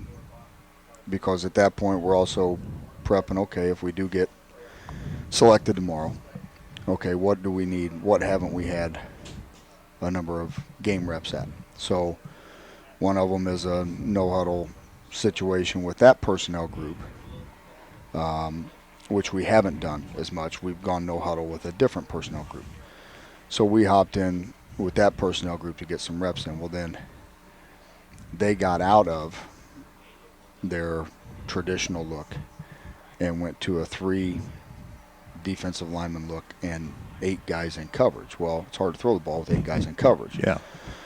So at that point, we switched to our other personnel grouping, which for the no-huddle stuff, which we have run quite a bit this year, and that's a little bit more run, that has more run attached to it, which is why we ended up in it. And then as the ball got down, they took a timeout, switched back into their other, so that's part of that back and forth. Chess game. Yeah, part of that. So that's why we made that the switch there. Okay, I appreciate that. Thank you. There were a lot of things to be happy about as far as the performance. The run game had a great night. Yeah. I thought we did a good job of blocking them up front. We kind of saw what we thought we were going to see tonight, and our kids had a good week of practice, and I thought they handled them pretty well up front. Our backs are continuing to get better, and reading and finishing runs and stuff like that. So yeah, there's a lot of positive. Like you said, it's a lot of positive. It stinks because around here we've gotten to the point where moral victories don't mean a whole lot, and so that's the tough part in it. Is yeah, you did a lot of really good things against a really good football team, but at the end of the day, it's still a loss, and you're still sitting at 4-5. I know that the way the game unfolded, it was back and forth. They scored, we scored. They scored, we scored. First 5 possessions, whoever had the ball scored. And then you talked about the miscues, and there were just a couple. Hardly any penalties tonight. I guess maybe that magnified when something did go wrong. Yeah, how big it was. Yeah, and like we talk about all the time that you just can't. You can't do it. If you can overcome turnovers if you win the explosives, and it's been tough for us to win explosives this year. So you better not turn the ball over. I'm just making sure I cover my bases here. I'm hoping we're playing next week, but if we aren't, and I don't let you talk about your seniors, then I've messed it up. Yeah, so, it's always a bittersweet night, and it's, I talked to them yesterday and talked to them again tonight after the game, and it's what I tell, our groups, and this group is no different. I can't pay them back for all their time and effort. The amount of, if anybody had any idea, and the parents know, because they have to get them to and from everything and all that. So the parents know, but they're also not the ones going through it, and not putting their bodies through it. And so the respect and admiration for, any group that makes it. And then this group to have 9, we went from 20 or 21 when they were freshmen down to 7, and then picked up Chase and picked up Emma. And so to have 9 of them that have meant a lot to our program, and put the time and the effort in that they have, it's certainly difficult. And it's like we talked yesterday, it's not the season they hope for. It's not the season we hope for, and not what we kind of expect around here. And that's no fault of theirs. It's no fault, and you just hate that that it happens on their year. But, they've been part of a lot of wins, been dressed for a lot of those wins, and had to go through the practices and had to go through that. And we had a number of, a few of them play last year. Dalton played quite a bit last year. Edgar played quite a bit last year. Cohen played quite a bit last year, So, we had a number of those guys that, that had to play. So the time and effort and commitment that they put in for 4 years. And you just think about everything that they've been through. We talked about last year's group. Well, think about this year's group. I mean, how crazy it's been for the last year and a half, and what they've lost out of it. The last time they had a 9-game season, they were sophomore. They were playing for us soft games. They weren't playing varsity games. And to expect, it's relearning and basically, in a nutshell, rebuilding the program. And this is the first group of continuing to rebuild, because it hasn't been normal for a year and a half. I want you to talk about Emma Kessler, if you would, because I know everybody's supposed to be treated like the same, but folks, she's a girl, but I don't know that that's ever been an issue. No, first of all, our kids have been great about it for 3 years, as far as I know, and I've never heard any different. She has been tremendous in her time in the program, and I tell anybody that will listen to stop and think about what she did when back in our normal schedule, when we go at 6 in the morning, starting in January, and for her to walk in that gym door at 6 in the morning with having never played before, never been around those guys before, and come in for a workout and have 60 heads turn, and for her to hop in and go and never miss a workout, never miss a practice, never miss a game, says a whole lot about her, her family, her upbringing, all that. And so I have the utmost respect for every kid that finishes our program and finishes it that way, which we've got it to the point where that's how most of them do it. But for her, the courage that it took to make the decision to play, and the courage that it took to walk in the doors that day, and then I'm also proud of, like I said, because I haven't heard any different, I'm also proud of how our kids have handled it through the years. And I will never forget this, the first year, and maybe she'll remember it, or I don't know, but I'll never forget it at the banquet after her first season, when she said to me, "Thank you for treating me like one of the guys." And so that, I have never forgotten that, and she's a special young lady, and like I said, the courage that it took to do the decision and do that, and she hasn't missed a workout, hasn't missed a practice in her time. So a ton of respect there. You know, we used to call things weird, you and me, early in our first season this year, and 2 football seasons in the same season. Who ever thought that would happen? Yeah, I'm just happy we got our helmets back. Normally it takes months to get them. With everything else, I don't know where anything's going to end up. So, but yeah, like we said, we've talked about it. Certainly not what we're accustomed to around here, and not what we're going to be satisfied with around here. Hope we get our name called tomorrow night at 8:30, and we'll see what the draw holds, and if the team that was there tonight is playing next week, I don't know a whole lot, but I don't think will be a whole lot of fun to play. I think that would be very true.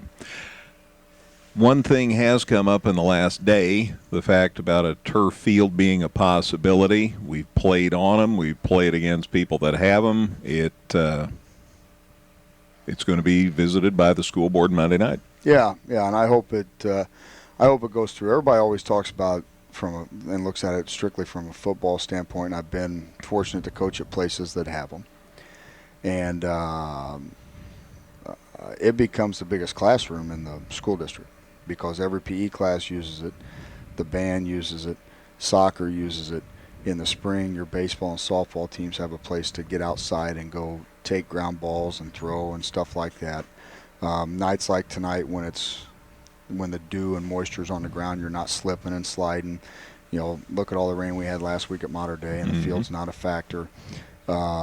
So just a huge plus that it would be for us. And the thing that everybody loses sight of that they don't realize is the amount of practice time that we lose because of weather, and we're fortunate. We've got, Jared Simmons has done a phenomenal job on our fields. Mm-hmm. They look great. He's done a phenomenal job with them.